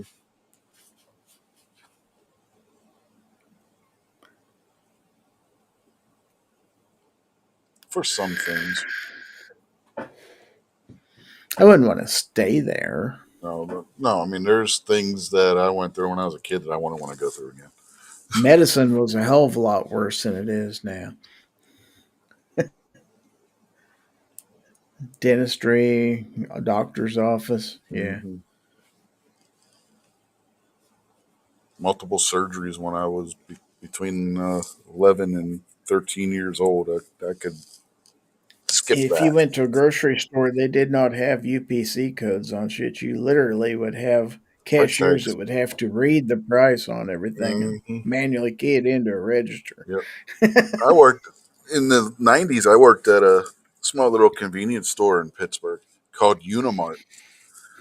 And even though there were barcodes on products in the 90s, they didn't have the laser uh, cash registers. So we had to enter in the prices manually still. We had the old school cash register. We had to punch everything in by hand. And you didn't pay for grocery stores, gas station. Well, gas stations, yes, but grocery stores, you didn't pay for anything with credit cards. That didn't happen back in the '60s. Paid with cash or a check, one or the other. Hmm. And if you was paying with a check, you better be local. And there weren't no ATMs, Nope. so people carried a lot more cash than they do now. But No, some of the grocery stores would actually run charge accounts. yeah. Boomstick out there with the old Burger King thing. Hold the pickles, hold the lettuce. Special orders don't upset us. And drive-throughs weren't always a thing in the not in the '60s. You might have drive-ins, but not a lot of Mm-hmm. drive-throughs. Drive-throughs really didn't become a thing until the 80s. Yeah, you'd Heck, have we had drive-ins like Sonic and stuff. They existed. But we had McDonald's and Burger Kings in Pittsburgh that didn't have drive-throughs. we had a drive-in that you parked outside, and the girl would come out and take your order and stuff like that. Yeah, I remember when Kind of they. like on Happy Days. Yeah. Yeah. Oh yeah. I remember when the both the Burger King and the McDonald's on McKnight Road in Pittsburgh got their drive-throughs put in. They literally had to close the restaurants down and do a complete renovation on the parking lot and everything to put the drive-throughs in. Yeah.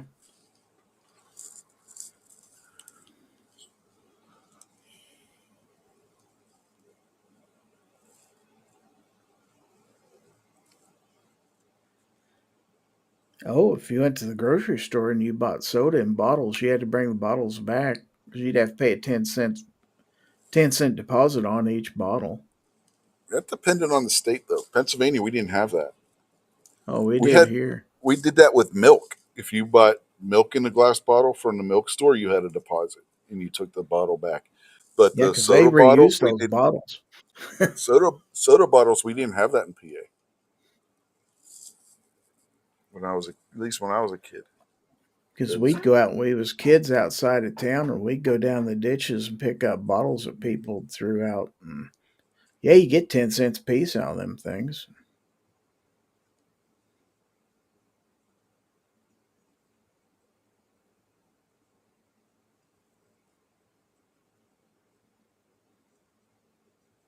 Yeah, No, we used to buy milk in half gallons, and it was in cardboard cartons. oh yeah, I remember those. Oh yeah, they had and in the '80s they started putting the missing kids on them.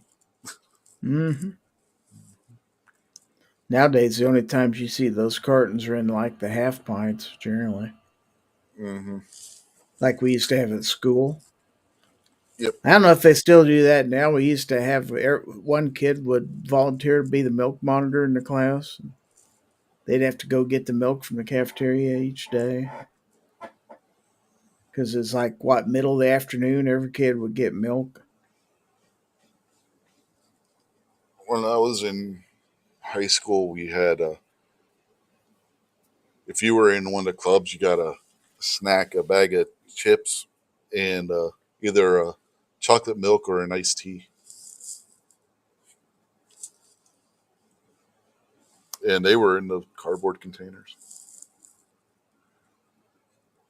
But yeah, you can still get quarts in a cardboard container. Around here, you get quarts of in the cardboard containers.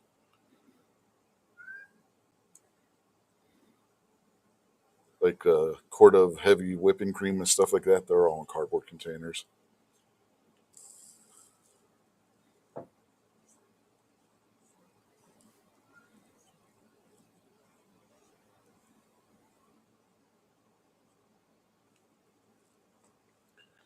Now, when I was a kid, the big thing was going around and collecting aluminum cans.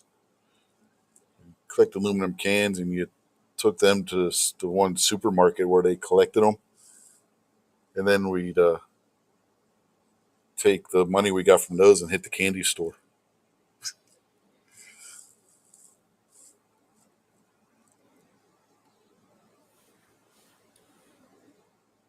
On the corner of the block, the house with my house was on, there was a corner candy store.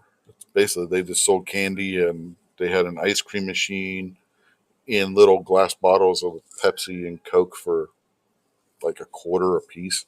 So go around collecting, just looking all over for empty soda cans or beer cans that people threw on the ground,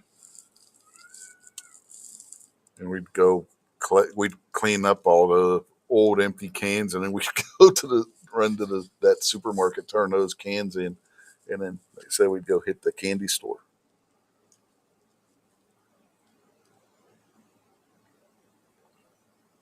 And we'd scour got 5 or 6 blocks in each direction, east, west, north, south. So we were covering a pretty big section of the north side of Pittsburgh looking for empty cans. We were looking in dumpsters and crap too. Like we didn't care. We're dumpster diving for aluminum cans. We'll go get cleaned up afterwards, and then go turn all these cans in, get us some money, go buy some candy because we get like 10 cents for every aluminum can we turned in. So you turn in 100 cans, 10 cents a can. It's $10. Oh, yeah. So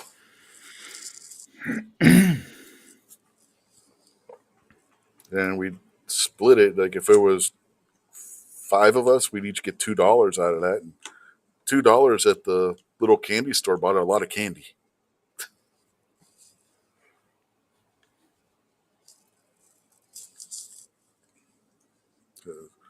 Most of what we buy would be like the dollar stuff, the penny stuff, because they had the penny candies, nickel licorice whips, that kind of stuff. This is like an old school candy store. You know what I mean? Hmm. Ice cream cone was like 50 cents. You get chocolate vanilla or chocolate vanilla swirl. So get I think it was 10-ounce glass bottle of Pepsi or Coke. I think it was 10 ounce. Might have been 8. Anyway, those were a quarter. I think they were a quarter. It might have been 15. That was a while ago. This was like 1984.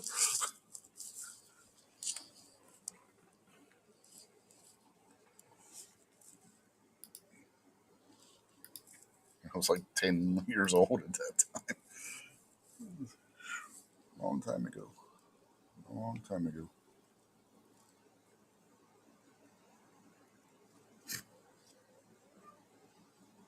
Boomstick talking about the puddings getting the skin on them. Oh, yeah. Yeah. Yeah, they would sit so long in the cafeteria. Yep. Hell, hospital cafeteria would be like that too. Pudding that have skin on it.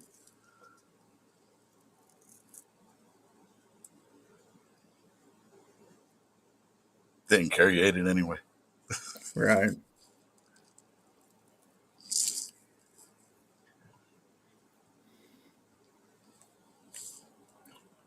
No, I think we need to start wrapping this up. We're going on 3.5 hours almost. So, Alrighty. you got anything you want to plug? I think you got a show tomorrow night, don't I you? got a show tomorrow night at 9 o'clock Central Time. Hope everybody can make it. And thanks for having me. Yep. And thanks everybody who turned up and was watching and participating, at least on the YouTube chat. I have no idea what's going on the Rumble chat. I need to check that, see if anybody said anything.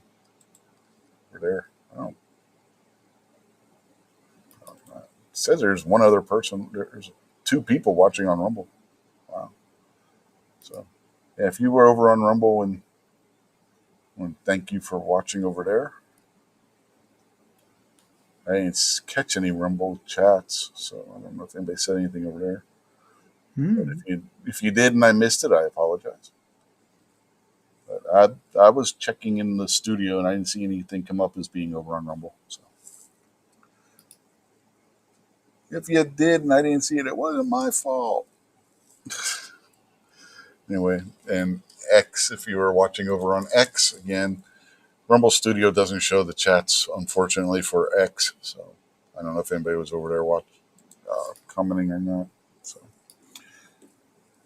anyway, have a good night, everybody, and we will catch y'all next week. Where did I put that outro?